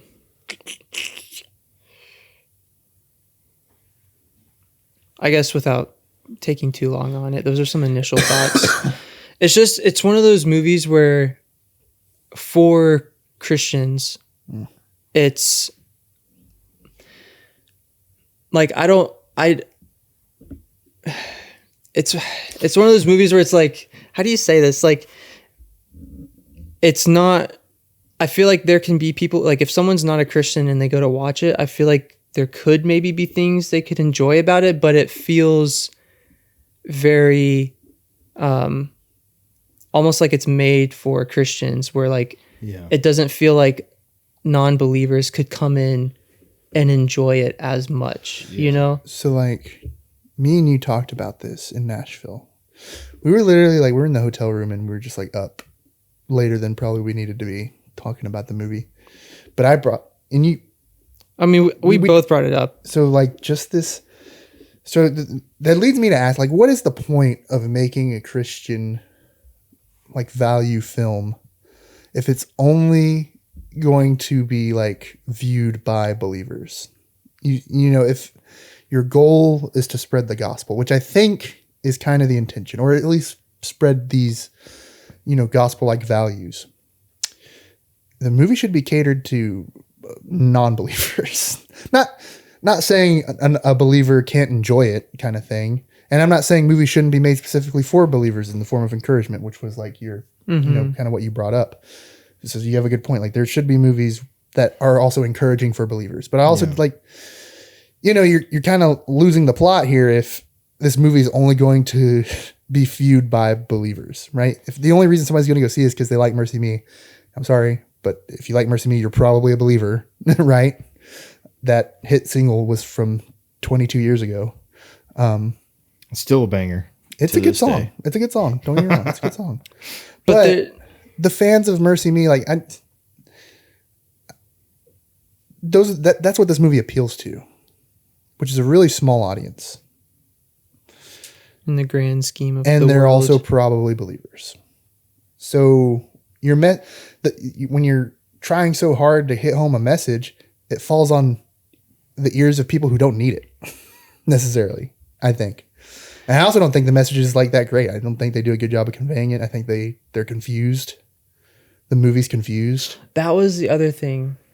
Maybe I won't say exactly what they were. So the director said exactly what they were trying, like, because there's a scene they just straight up tell you it's a scene in the middle of the movie, and I honestly think it's a terrible scene, but the director was like, we wanted to get to that point in the movie. That's what we wanted to get to that moment. Yeah. And I'm like, but we've done nothing to earn this, and you just tell it to us straight. The whole crux of our main character's issues and problems, and he's coming to this breaking point, except we don't really get that. We don't see that come up. They just get to this incredibly difficult part in their lives at this point in the movie, and then they say the thing. They say that it's trust God. It was gratitude. So gratitude was like, if I'm correct, gratitude was the theme that the director was really hitting home on. That's what they told us. That they wanted the movie to really shine on. And honestly, when I watched it, I didn't really get the sense that gratitude was the main theme. I could say what I thought the main theme was, but I feel like that would be, giving some things away. So yeah, I just didn't feel like the theme that they were trying to hit on didn't quite translate to the movie. I will say though, out of the performances, I think my favorite was the guy who played Tim Timmons. I think he had some really good charisma to his character, and he brought like a likable energy to the character, which I thought like his performance, I think, shined in the movie, and honestly, I think his performance carried the movie to a I was certain going to degree. say, so Tim Timmons, Let me find his real name. yeah, the actor who plays him is probably the best actor in the entire movie. Although the guy who plays Brick or whatever, Oh, Trace Adkins. Trace Adkins, he's pretty funny. If you're a Trace Adkins fan, He's also not like, his role isn't asked to do a lot, but I think he's pretty good in the movie. But Tim Timmons is honestly the heart of the movie, and he's barely in it. Like, he's in it a lot in the sense that he gets a lot of screen time, but they don't really focus on his stuff too much until like kind of 2/3 of the way through.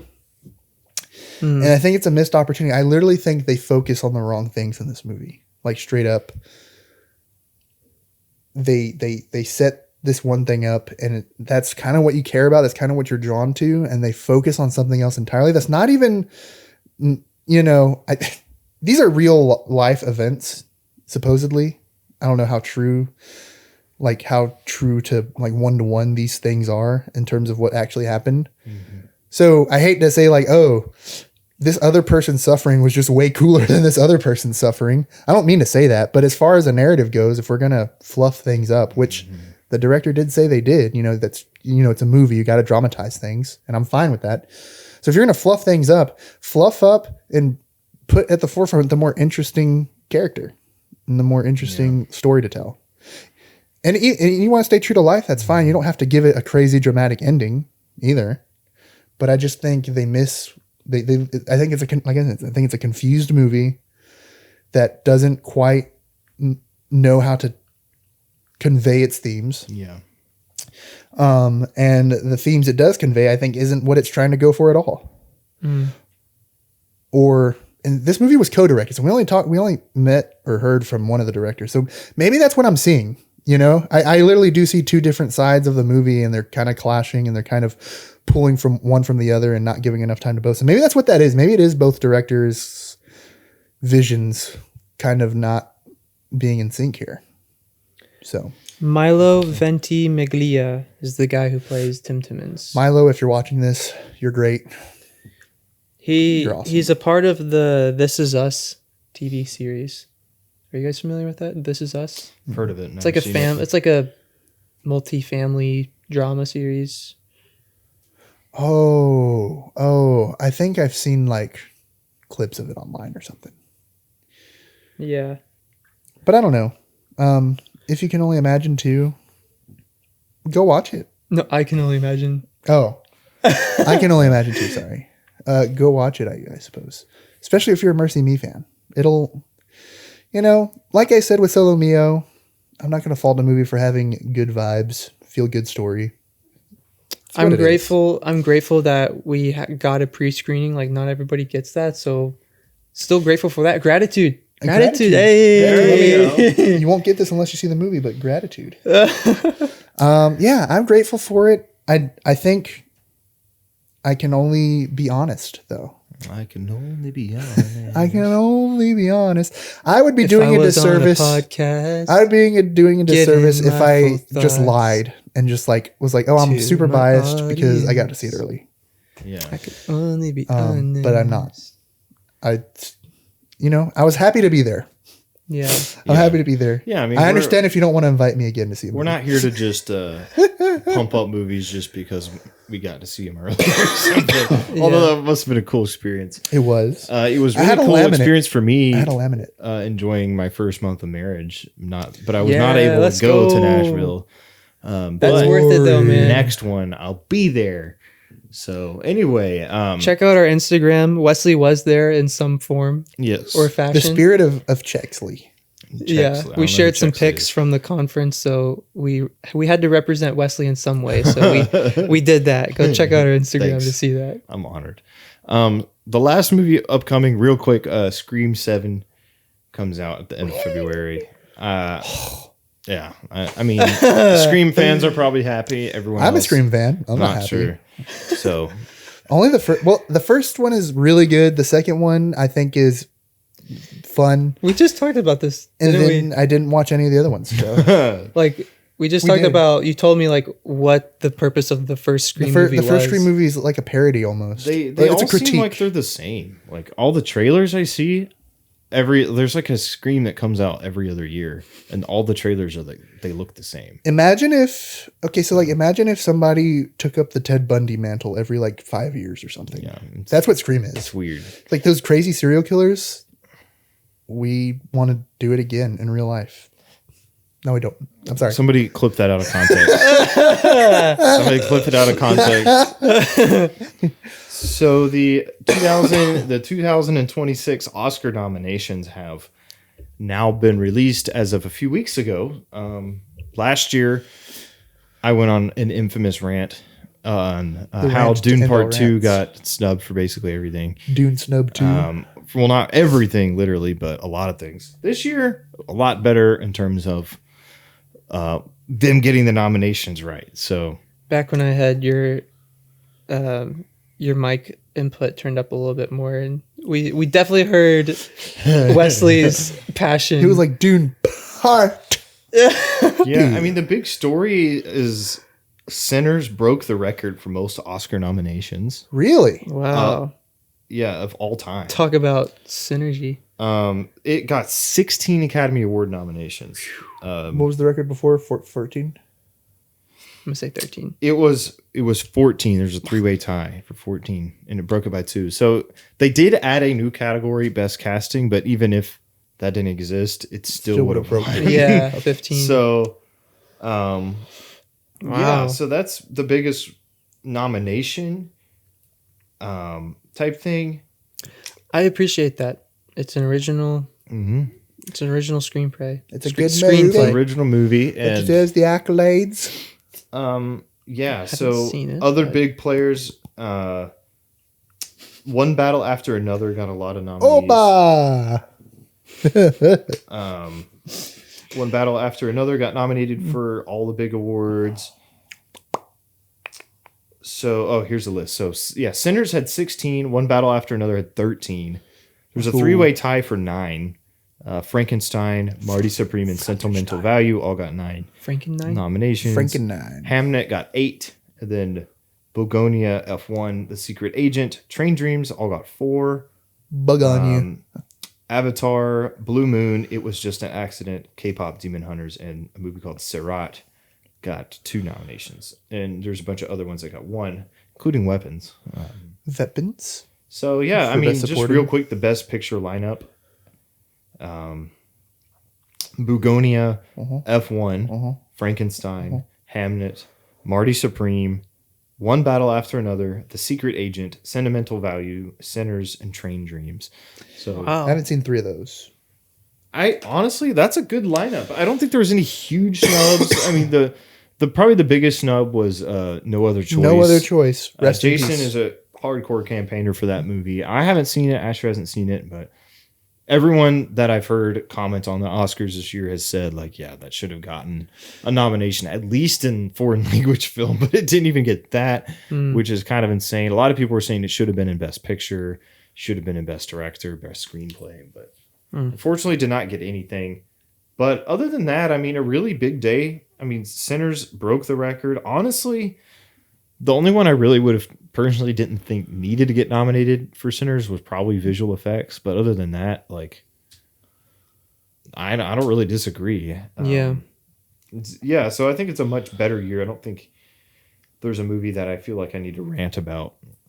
Maybe if I saw No Other Choice, I would rant about it. But Oh, like it not getting in. not getting Okay. Yeah. nominated.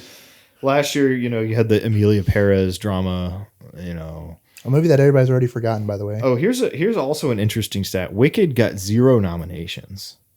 0. We call that a wicked It W. didn't even get like things like costume design, production design, makeup, which honestly it probably should have gotten nominated in at least 1 or 2 or maybe even all 3 of those. Yeah. 0 zilch nada for Wicked.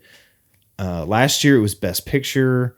It didn't win, but it was in Best Picture. It was in Actress, Supporting Actress. It even got like some awards that it shouldn't have, like Best Editing. I think it got. Like, Interesting. Okay, it got a lot. It got over nominated last year, and then this year I think it got under nominated. So Can you have as many nominees as you want, or is there a limit to the nominees? As long as you're eligible in a category, you can get nominated in. Yeah, so last year there was like a lot of criticism about the folks who decide what gets nominated and wins not watching movies. So I wonder if they like clamp down on that. yeah, maybe maybe. I mean, I think Wicked Part 2 or For Good is what it's called.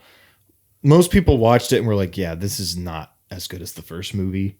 And when you have a sequel, and it's especially if it's not as good, it's harder to get nominations, especially when the first one was awarded already. Mm-hmm. So there's probably that narrative to where they're like, oh, we already gave it awards. We don't need to worry about it this year. Yeah. I think that's kind of what happened with Dune last year. But Dune was still like strong enough to at least get the Best Picture nomination. It was a better movie. It was better than the first one. Yeah, it was better. Dune Messiah, I'm hoping that they pull of like a Return of the King with Dune Messiah and just give it everything. Give Denis Villeneuve his props and his flowers. We'll see. Unfortunately, The Odyssey also comes out this year, so there'll be some stiff competition. The Odyssey. Yeah. I would say the biggest snubs personally for me were probably Long Walk didn't get any nominations. We didn't see Wake Up Dead Man in screenplay. I don't think we did. That didn't come to theaters, did it? It was just Netflix. A limited release. It was Netflix does limited releases. They put in Train Dreams. Train Dreams was a lot of people were predicting Train Dreams to miss screenplay, but I mean, maybe it's not a bad like snub. It's just a lot of good movies in that category. I would say no Dwayne Johnson, no Emily Blunt getting nominated. I do think that's unfortunate, dude. That's Smashing unfortunate. Machine was so good. The one nomination that Smashing Machine got was Best Makeup, and I think that's because The Rock put on prosthetics. I mean, that's cool and all, but like honestly, like I wouldn't have given it that. Yeah, I would have. I haven't seen. To me, with the makeup with that's more of a performance thing, anyways. Best Actor is always a really hard award to get into. It's always very stacked every year. I haven't seen the Ethan Hawke movie Blue Moon. He got nominated. I haven't seen The Secret Agent where Wagner Moura got in. I'm not saying those two guys aren't deserving, but they ultimately did edge out The Rock. The Rock only got a Golden Globe nomination. That's the only nomination he got. Emily Blunt didn't get anything. I think you probably could have taken out. I don't know. That's also a supporting actress was a stuffed category as well. Well, if you said there's no limit to nominations, why not just throw them in? Whoa, sorry, there's 5. Oh, per category. I think I misunderstood your question earlier. Five per category. There's more than 5 Best Picture nominations. Except for picture, there's 10. I'm sorry. I thought you were saying is there a limit to a nomination that a single movie can get at the ceremony? I don't know why that's... Sorry, I could have clarified. Per category. Maybe, so sorry if you have been leaving angry comments on how Wesley's wrong for the last 10 minutes. Go ahead and delete them. Yeah, just or leave them. Good for the algorithm. And we'll just have to explain ourselves. So it's 5, but Best Picture is 10. The award for weirdest nomination, Best Picture's 10. Everything else is 5. Weirdest nomination award goes to Avatar: Fire and Ash in the costume design category. The only people wearing costumes are the not blue people. I'm not opposed to giving that. Non-blue people. Obviously, it's gonna get visual effect. It got visual effects. That's probably gonna win, which that's deserved. No Superman and visual effects, which a lot of people thought was actually gonna get it because it got nominated everywhere else, but instead they went with Jurassic World Rebirth. Really? No, that movie doesn't even look good. And they also nominated Sinners and visual effects. It's fine. I don't think it has the greatest looking visual effects, but it's like F1. F1 had visual effects, but I would pick Superman over that. I'm not even saying Superman was the best visual effects movie I've ever seen. Pick Superman over, but I think it should be in the top 5. Jurassic World. Well, the thing about Jurassic World is every time is that it looks awful. Yeah. It does. Well, Gareth Edwards always gets nominated. His movies always get nominated for visual effects without fail. You can't tell me that's a good-looking movie, though. What, the Jurassic World? Compared to Superman? Yeah. No, it's not good-looking. Oh, I'm just saying, for visual effects. I'm saying that I'm telling you probably why it got nominated. I'm not saying it should have. So I think even Gareth Edwards has a history of his movies always getting into visual effects.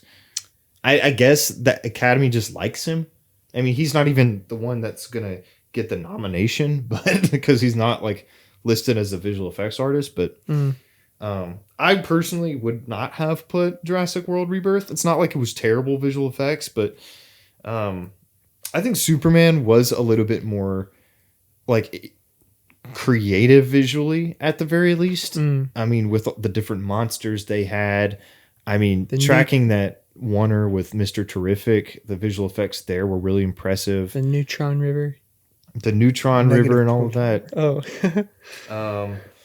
So, I mean, I think that the movie Lost Bus, I haven't heard of that. That got a visual effects nomination. Lost Bus? Yeah. Is that with Matthew McConaughey? I think so. Oh, yeah, dude. I haven't seen it. They did, if I'm correct, didn't they like implement some new techniques for filming Superman's flying sequences? I think they used they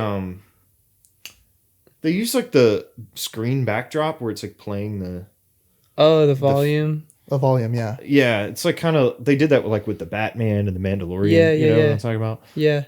They did that for a lot of his flying scenes, but they were kind of had him like on this rig that would like flip him around. And twist wow! It was pretty cool. I've seen the behind the scenes. I was gonna say, I think I mentioned it when we reviewed it. By the way, check out our 2025 Superman movie review deep dive. I'd say another. The first time Jason sort of gets heated at me. yeah, dude. Anyways, all the flying scenes in that movie are actually of David Corn Sweat in a rig. None of his actual like obviously they CGI him in the sky or whatever, but the actual shots are all David Corn Sweat in the suit in a rig being tossed around. Look, Superman, it fell out of my top 10, but it's a good movie. It's a good movie. Also, it's not great. No Tron Ares either. Sound didn't get sound either. When a movie Warfare didn't get sound, which is a shame. I mean, I don't know if I need like one battle after another to get a sound nomination. You know, like I guess the chase scene was pretty cool at the end, but when you think of sound, you think of the there's like gunshots movie. in it, I guess. But yeah, I would say like that over Warfare. Like I don't think so. I mean, Sinners was good. Surratt, I've heard is a really good movie. It's like a foreign language film. F1. You're a foreign language. F1 in the Best Picture lineup. I don't know if it needs to be there. I like it there. We need more fun movies as Best Picture. It's just weird that F1 gets in, but movies like Blue Moon that got like a screenplay and an acting nomination didn't get Best Picture. But is it really the Best Picture? F1, by a lot of people's accounts, best movie of the year. Not from me. But really? I don't know. I mean, yeah, sure. But a lot of people are also saying it was fine. Like, I feel like that's what the F stands for. A lot of people I've seen or talked to have said like F1 is okay. You only listen to movie snobs, all right? Okay. Dude, F1's just cool. There's no like it's cool, but there's no like major flaws in the story. Does it need to be a top 10 movie though? Like Wesley, when a feel-good movie about a guy just racing, like when I don't know, it gets compared to Top Gun Maverick, but like one of those is clearly better than the other. Like Top Gun Maverick had to fight and claw to get a Best Picture nomination. You know, well, it had Tom Cruise behind it. Yeah, and this has Brad Pitt. It's just weird that Brad Pitt's mellow. Tom Cruise is you intense. know what's funny? I actually predicted F1 to get nominated. I just was secretly hoping it didn't. But I did predict it on my awards. Why are you hoping? It's a Best Picture used to be a movie. It used to be the movie that the majority of people could agree, like, yeah, that's pretty good. You're gonna be hard pressed to find a ton of people who love Train Dreams. Like that's a very specific movie that I think only specific people are gonna watch. Hey, F1, anyone can watch it. Anyone can enjoy it. I feel like every year they try to put a movie, like a popular movie in there. They try to like last year was like Wicked, but see, that's the thing. Like, as long as the movie's well made, I don't care if it's got general appeal. But do you think it's one of the 10 best movies of the year? F1. It wasn't in my top 10. So what are you giving a fuss about then? It wasn't in my top 10. Where was it? Like I would put The Long Walk over F1. I'd put The Smashing Machine over F1. I did. There's a lot of movies. I put Superman over F1. Well, let me put it like this. Would I put other movies in over it? Yes. But am I upset that it's there? No. It just makes me mad that Jurassic World Rebirth has more nominations than... Well, that's... it has the same amount of nominations as Weapons. It has more nominations than Superman. And The Long Walk. That is kind of And surprising. Tron Ares wasn't a great movie overall, but it should have been in visual effects. Like, it should have been in score or sound. But no, nothing. F1 fell to 15 by the end of the year for me. Yeah, I say fell. I think it was like in the 20s. Everything in my top 30 is fun to watch. So also, they snubbed our boy Guillermo del Toro for director. They're like, he has too many. He was number 6 all year in the awards race. They put in. It is stiff competition. The one that kind of snuck in was probably Chloe Zhao or who's the front runner to win? Paul Thomas Anderson. Yeah, I mean, I can talk a little bit about predictions. PTA is going to sweep. He's going to get He's going to get the picture, director, screenplay combo that they like doing now at the Oscars. They just give auteurs 3 awards. Except they didn't do that for Chris Nolan. They didn't give him freaking a screenplay when he should have. Who won screenplay in that year? It was a movie called American Fiction, which was a good movie. I liked the nomination, but Oppenheimer, realistically, I think had a better script. But whatever. They probably were like, well, this happened in real life, so. Yeah, last year, they gave Sean Baker for Andor 5 Oscars. Andor. I'm like, does he really need picture, director, screenplay? Well, I guess it was 4 and editing. They gave him editing. I don't know, but it's all good. I think overall, though, it was a really good award season. I would have liked to have seen Knives Out in there, Superman in there, Wake Up Dead Man. Oh yeah, Wake Up Dead Man. A Knives Out story. So, but it's been worse than before. I don't know if it'll be as good as 2023 Sweepenheimer, but or 2024 technically. I'm really looking forward to next year's Oscars or this year's Oscars. Technically, somehow War of the Worlds didn't get any nominations this year. Man, Ice Cube did not get Best Actor. Did it get any Razzie nominations? I don't know. I don't follow the Razzies. Razzie's a thing. It's the worst movies thing. So a lot of really good movies have been The Shining got a Razzie, or no, I don't think The Shining specifically, but Shelley Duvall got a Razzie for her performance in The Shining, which is ridiculous because she's great in that movie. Yeah, she's not bad. Yeah, the Razzies are dumb. The 80s, people were weird in the 80s. They didn't like John Carpenter's The Thing, 1982, I believe. Great movie, by the way. Got a Razzie. So yeah, the Razzies are dumb. You're smart. You're smart. The Sladies. That's what people want to watch. That's what I want to watch. The Sladies. Yeah, I want to watch the Sladies. I don't think I don't think realistically, I know Sinners got all the nominations. I don't think it's going to win Best Picture. It could, but it would be an upset. You wouldn't predict it necessarily. If the only way I think Sinners would win Best Picture would be if Paul Thomas Anderson somehow didn't win Best Director, and they gave it to Coogler instead. The Coogles. But I have a hard time believing One Battle After Another if it wins adapted screenplay and Best Director. I really have a hard time believing Sinners would win Best Picture over it, even with Ryan Coogler probably going to win original screenplay. Oba's an adapted screenplay? Yeah, it's based off a book. You guys got mad at me that one time I said everything's based on a book. I didn't get mad at you. I just said that's not true. And I still maintain that's not true. Clearly very true. Just real quick, Timothée Chalamet, he's the front runner to win Best Actor. Michael B. Jordan. Nobody else is going to win. Nobody else won anything. Michael B. Jordan is nominated, but he literally plays 2 guys. Also, Jessie Buckley is sweeping everywhere. Best Actress. Actor in a supporting role. It's probably going to go to Stellan Skarsgård for Sentimental Value. Stellan. He was really good in that movie. But Jacob Elordi. Jacob Elordi did win the Critics' Choice, so everybody thought, oh, he's got a chance. But then Stellan Skarsgård won the SAG Award and will most likely win the BAFTA Award. And the Oscar. I mean, he's got the narrative. He's been doing it for a long time. This is actually his first Oscar nomination in his career. Wow. Yeah, which is kind of crazy. Stellan. If you don't know who Stellan Skarsgård is, if you've seen He's Thor, the bald guy from Dune. if you've seen Thor, he's like There's the a lot of bald scientist guys guy. in Dune. He's also in Dune, plays Baron Harkonnen. He also has a lot of other really good stuff that is not Marvel and Dune, but I don't think he's. We like, haven't seen it. That's all we watch. whenever he's in the Marvel movies, he just like really phones it in. Especially the Avengers. I watched that the other day.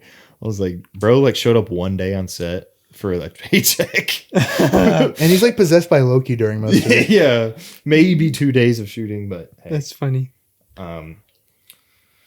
Yeah, I mean, Benicio del Toro and Sean Penn both got in supporting actor nominations. I don't know if both of them should have gotten in. Benicio.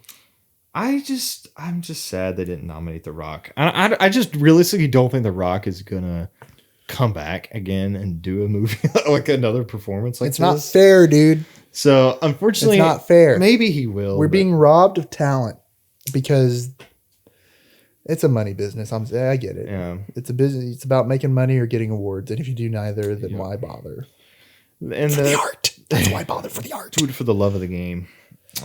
Best actress supporting role, the likely winner will be Teyana Taylor for One Battle After Another. Maybe Amy Madigan wins for Weapons. She's probably second place, but original screenplay is probably going to go to Sinners. Did Emma Stone get nominated for Begonia? She did. Okay. No, Jesse Plemons. He actually, him and The Rock were two guys that people were wanting to get in there. I don't know how you don't nominate Jesse Plemons for He was that. so good. In He that was movie, so dude. good. But I guess, I mean, it's like, who do you take out here? I mean, it's tough. It gets really tough when you only have 5. Adapted screenplay is probably going to go to One Battle After Another. Animated feature film, probably going to go to K-pop Demon Hunters. Haven't seen that, but Was Demon Slayer nominated for that?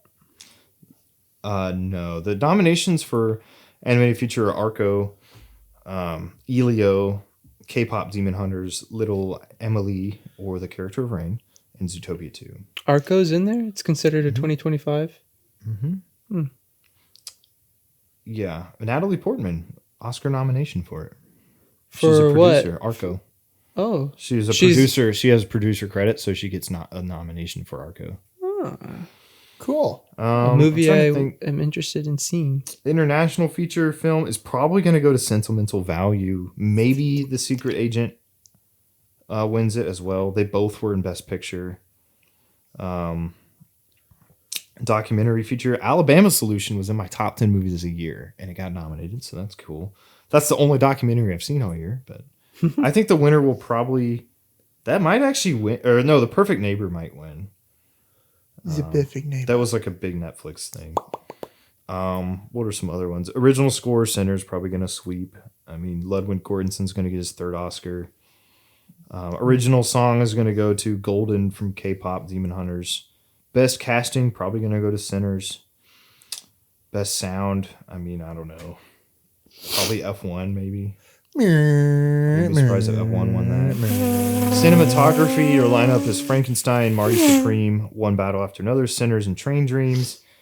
It's a battle between Sinners and Train Dreams. Train Dreams? Train I tell Dreams- you what, is a beautiful looking movie. Train Dreams won Dreams looks so the good, dude. Critics' Choice Good. over Sinners. Sinners was the one that was anticipated to win. So, but I think Sinners will win because I think they're just going to want to give it awards. They're not. It's not going to get Best Picture, so they're going to try to give it awards where they can. Best Production Design. I don't really know who's going to win. Maybe Sinners. Oh no, I think Frankenstein's probably going to win that one. Yeah, Frankenstein's probably going to win makeup and also costumes. Frankenstein. Editing is going to go to One Battle After Another, well deserved, and visual effects is probably going to go to Avatar. So those are all the main ones.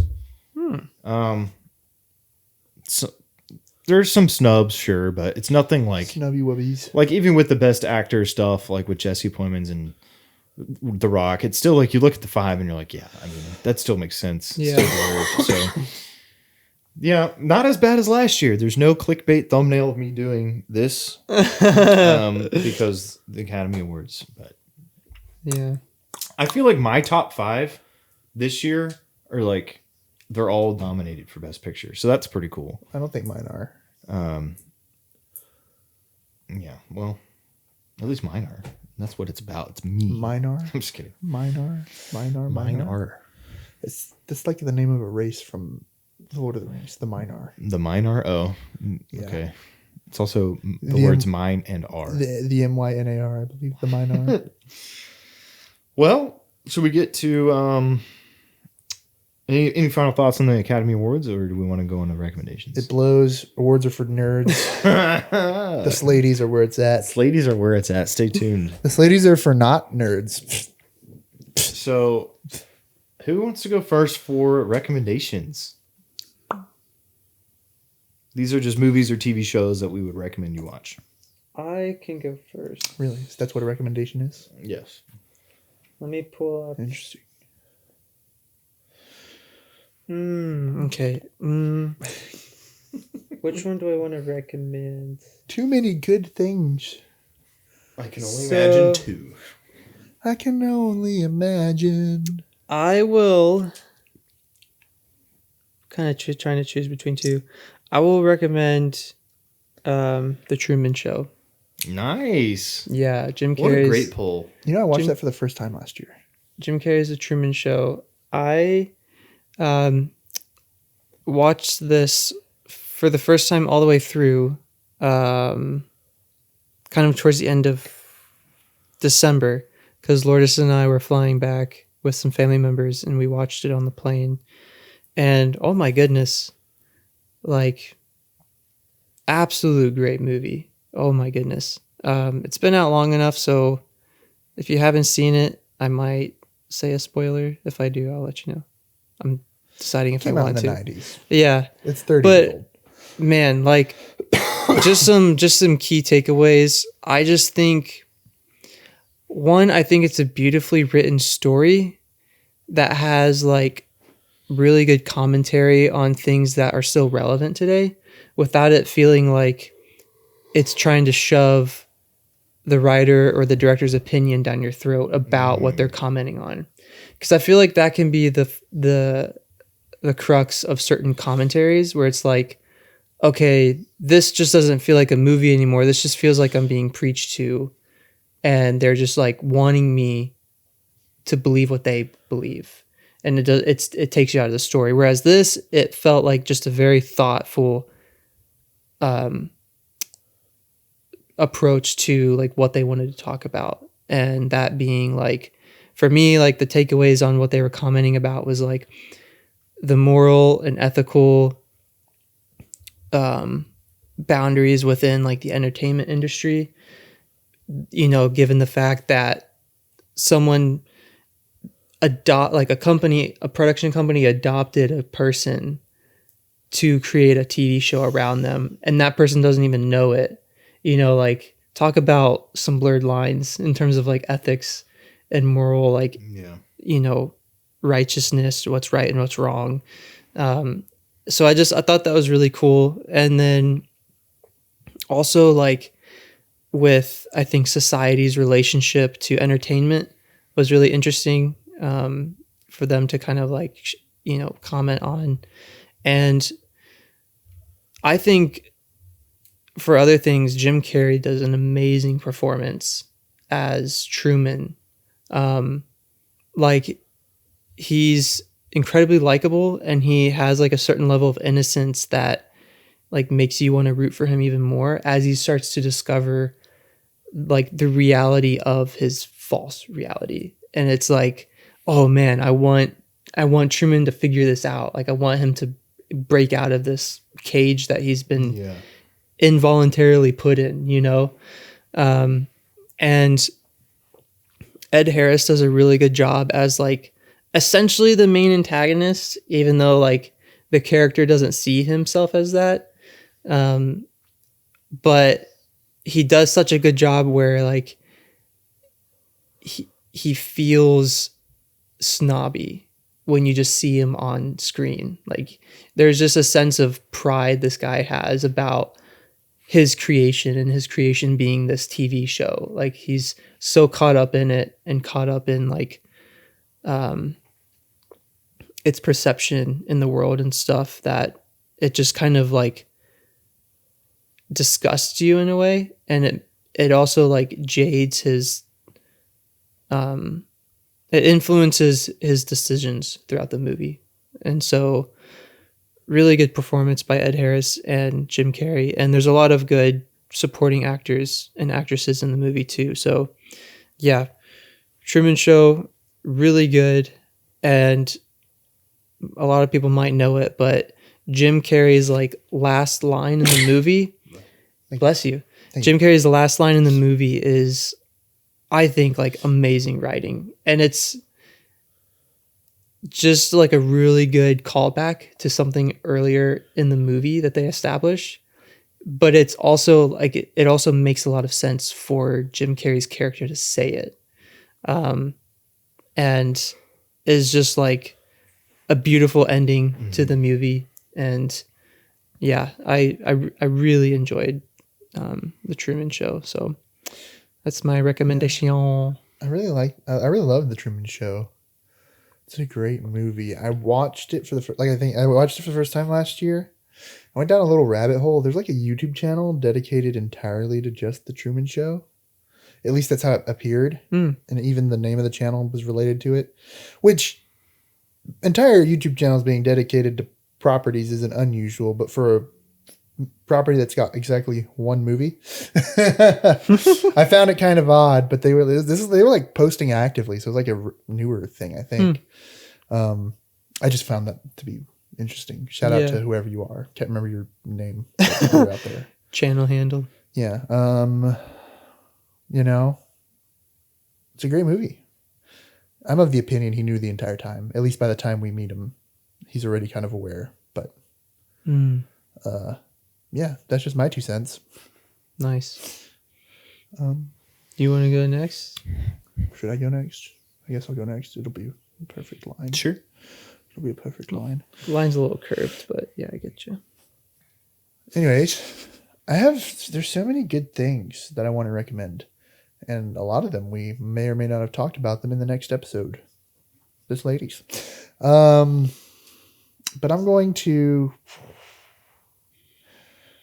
have to recommend Train Dreams. We talked about it a little bit already today. I talked about it a lot in a future episode. But I'm going to bring it up here again in case this is the only episode you ever watch. And if you get anything from this... Hopefully not. If you get anything from this, is that you should watch Train Dreams on Netflix. I don't want to say too much. Just know that it's a really beautiful looking movie. It's a great looking movie. It's got a great little story about this guy, this dude who goes through things, which is every movie, I guess. But the movie is filmed like you're looking into a window. Like literally, that's how it's kind of framed and blocked. You're looking into a window at this guy's life. Because they just set the camera up and kind of let things go. Not that they don't move the camera around, but a lot of scenes is just like you put a camera outside a window looking in to... Like if you're in a time-traveling glass box. Think of... Yeah, or like the end of Interstellar.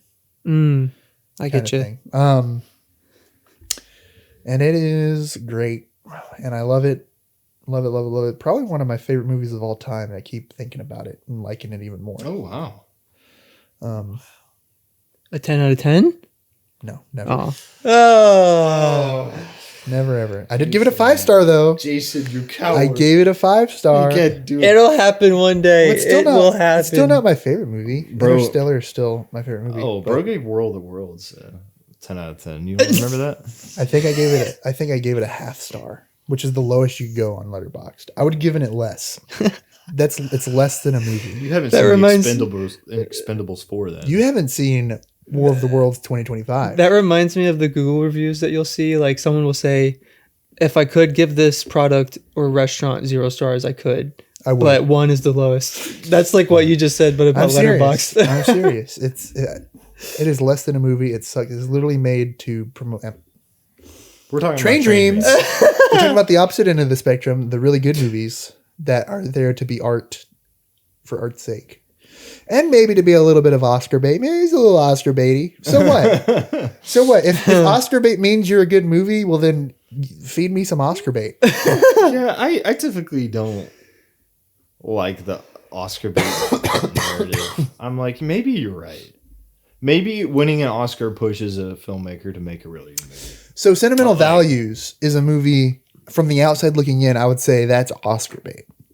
Does that make it a bad movie? Clearly not. I mean, might be a little boring. People say that about a lot of things. But is I guess you could call F1 Oscar bait, and I'd say that in my head when I qualify, like that's not Oscar bait. To me, that's just fun movie. I just hate it when I see what I think is a really good movie and somebody's like, oh, it's just Oscar bait. I'm like, so I get what you mean. So like, I guess my response to that is like, what do you mean by that? You mean it's a good movie? Is that what you're saying? It's like, well, it only appeals to the Oscar voters. And I'm like, I guess my defense against that would always be like, movies are made to appeal to specific people.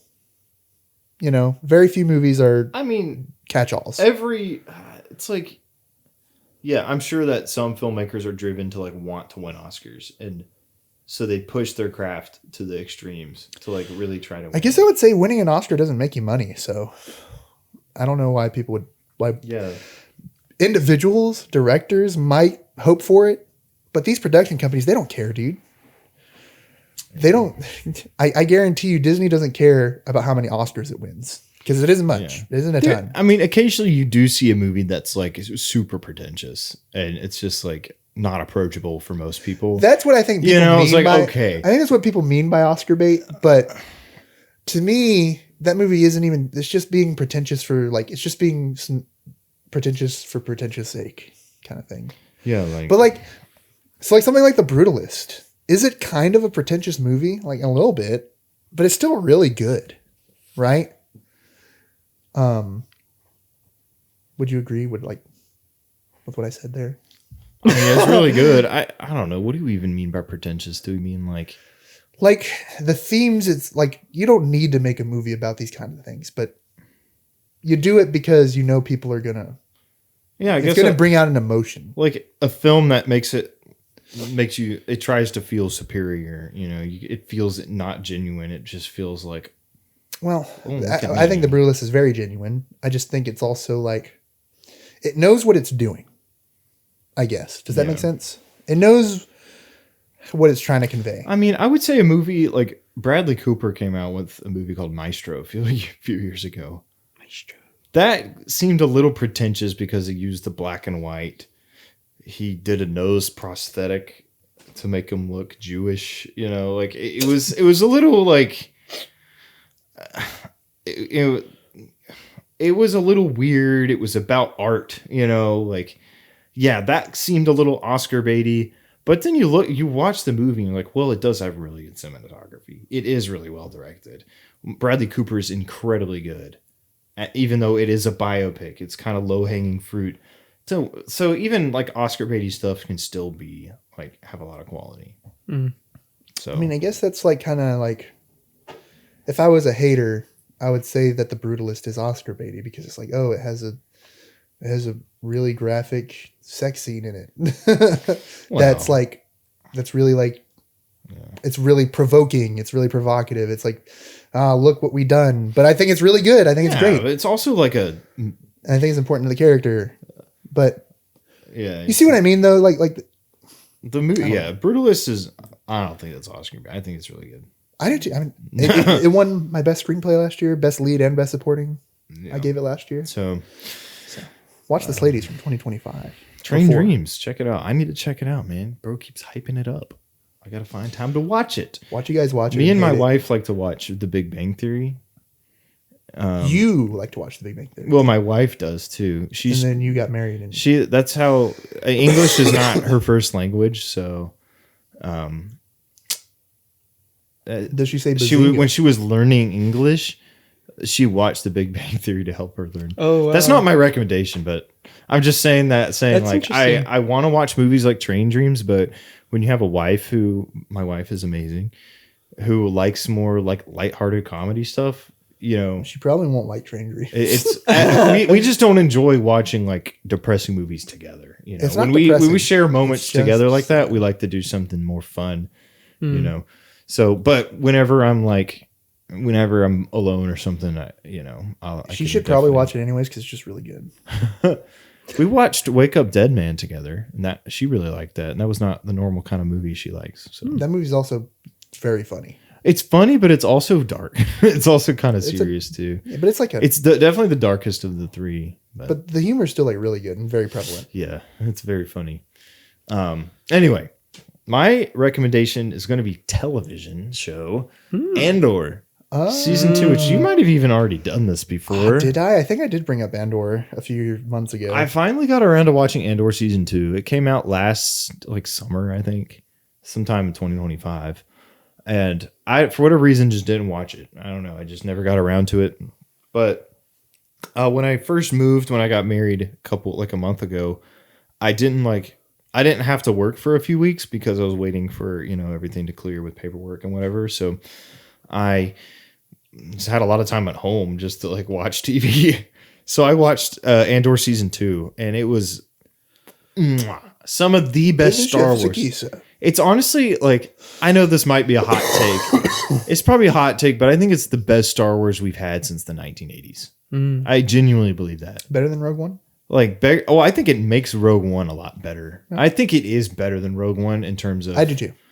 overall. Like the Rogue One Andor does have parts where it is a little bit slow. Sometimes there are a few episodes where it's kind of filler. I think only season 1 has that issue. Well, I think season 2 is like really like The beginning arc in season 2 with him like kind of trapped with those scrappers or whatever.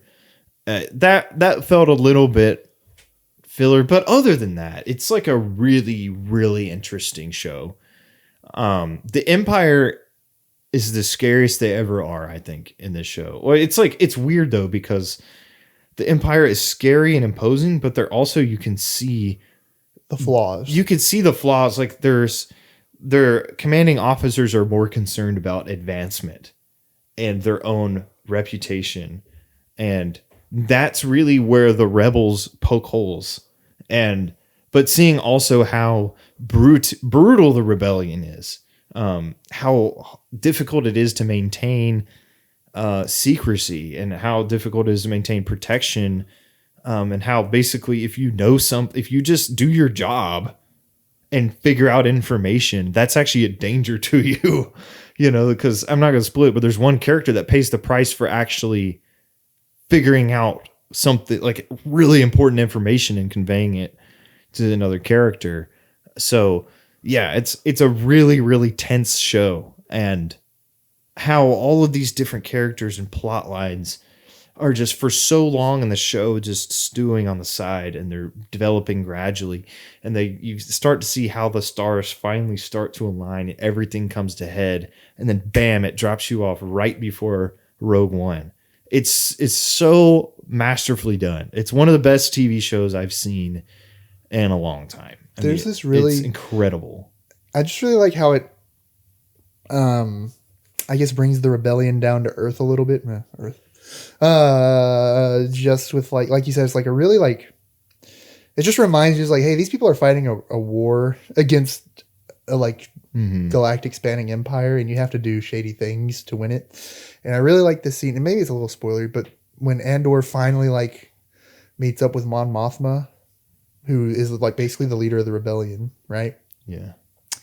And she's kind of detached from all that because she's really just pulling the strings and kind of funding the rebellion, but hasn't seen any of the actual like work herself. Yeah. Not that she's not important, right? But Andor meets up with her, and the first thing Andor does is he just shoots a guy. And yeah, and she's like, "You're insane," and he's like, "I don't know if you like get this, but like, if I didn't kill this person, like we're gonna die." And I'm going to, he doesn't say that, but it's like just the impression like, hey, we're going to, like, you asked me to come here. We're doing something dangerous. and people are gonna get killed doing it. If you're not comfortable with that, like, I don't know what you thought you were signing up for when you did all of this, right? It's just like kind of the realization for like Mon Mothma's character, I think. Yeah, and her arc in the show, it's really well done, and how she great casting, by the way. How she fits into the whole picture, and she has an epic speech. It's so awesome. Yeah. It's like give her an Emmy kind of moment. And I think what else do I love about the show? I mean, we didn't even talked about how good it looks. Yeah. Just the stormtrooper costumes, the real sets that they use look so good. It feels just like the original trilogy. The lighting is really good, I think, is what sticks out to me. Stellan Skarsgård is incredible. To me, it's everything that Solo tried to be in terms of showing gritty, on the ground. It's a ground level Star Wars. There's no Jedi in it. There's like very little Force in it. There's like a little bit, but the whole sequence on what's that planet's name?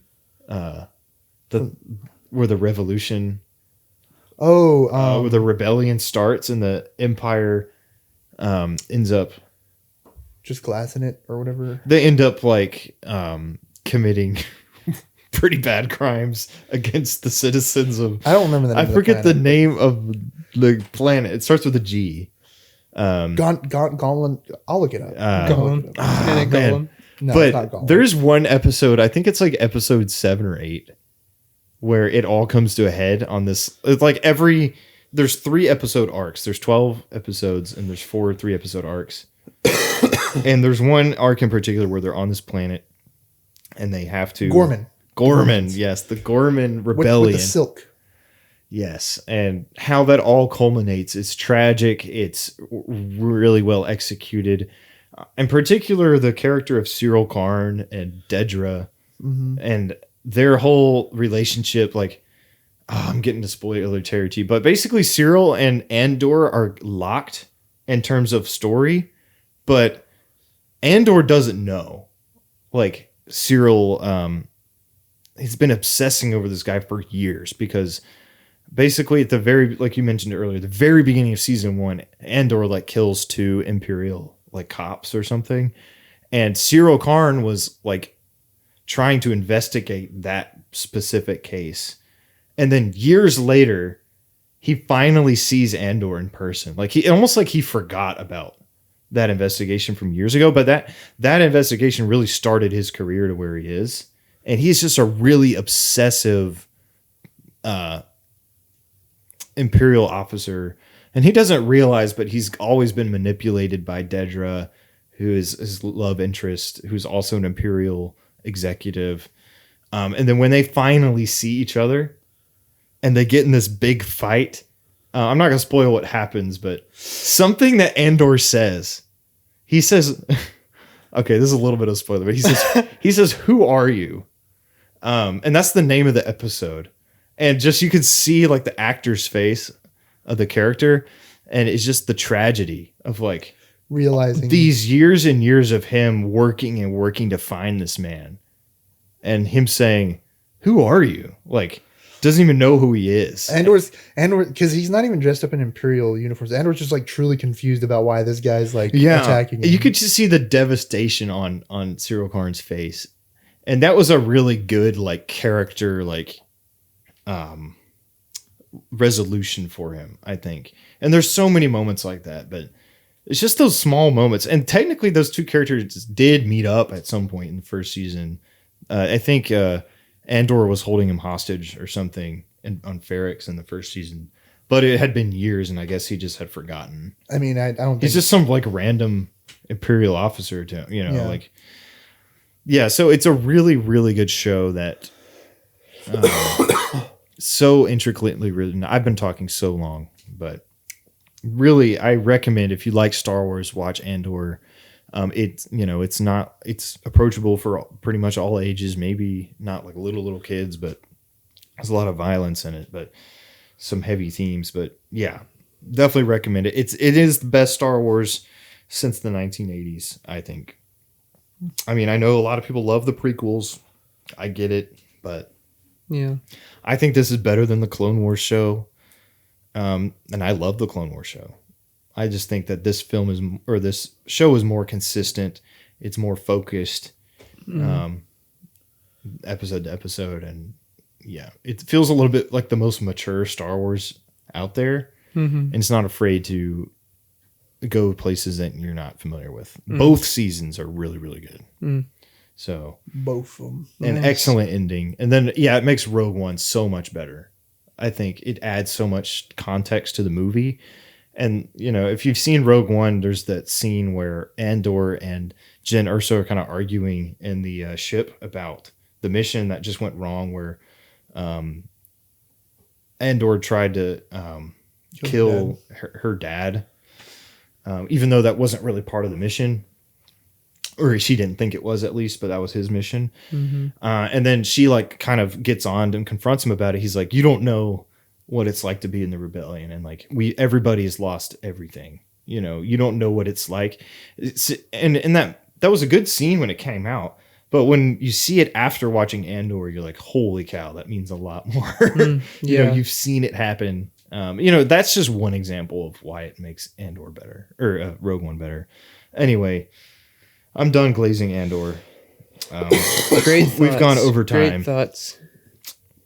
We've gone way over time, but great recommendations, everyone. Yeah.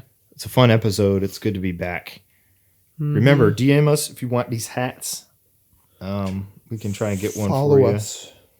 Follow us on all available social medias that we have. YouTube, TikTok, Instagram, Spotify, and Apple Podcasts. Yeah, we really appreciate it if you and the Gmail. Don't left forget us the reviews Gmail too, and talk to us, comment, DM us. We love to talk movies. So I will argue with you. we love to meet fans as well. So Yeah. Fans, what fans?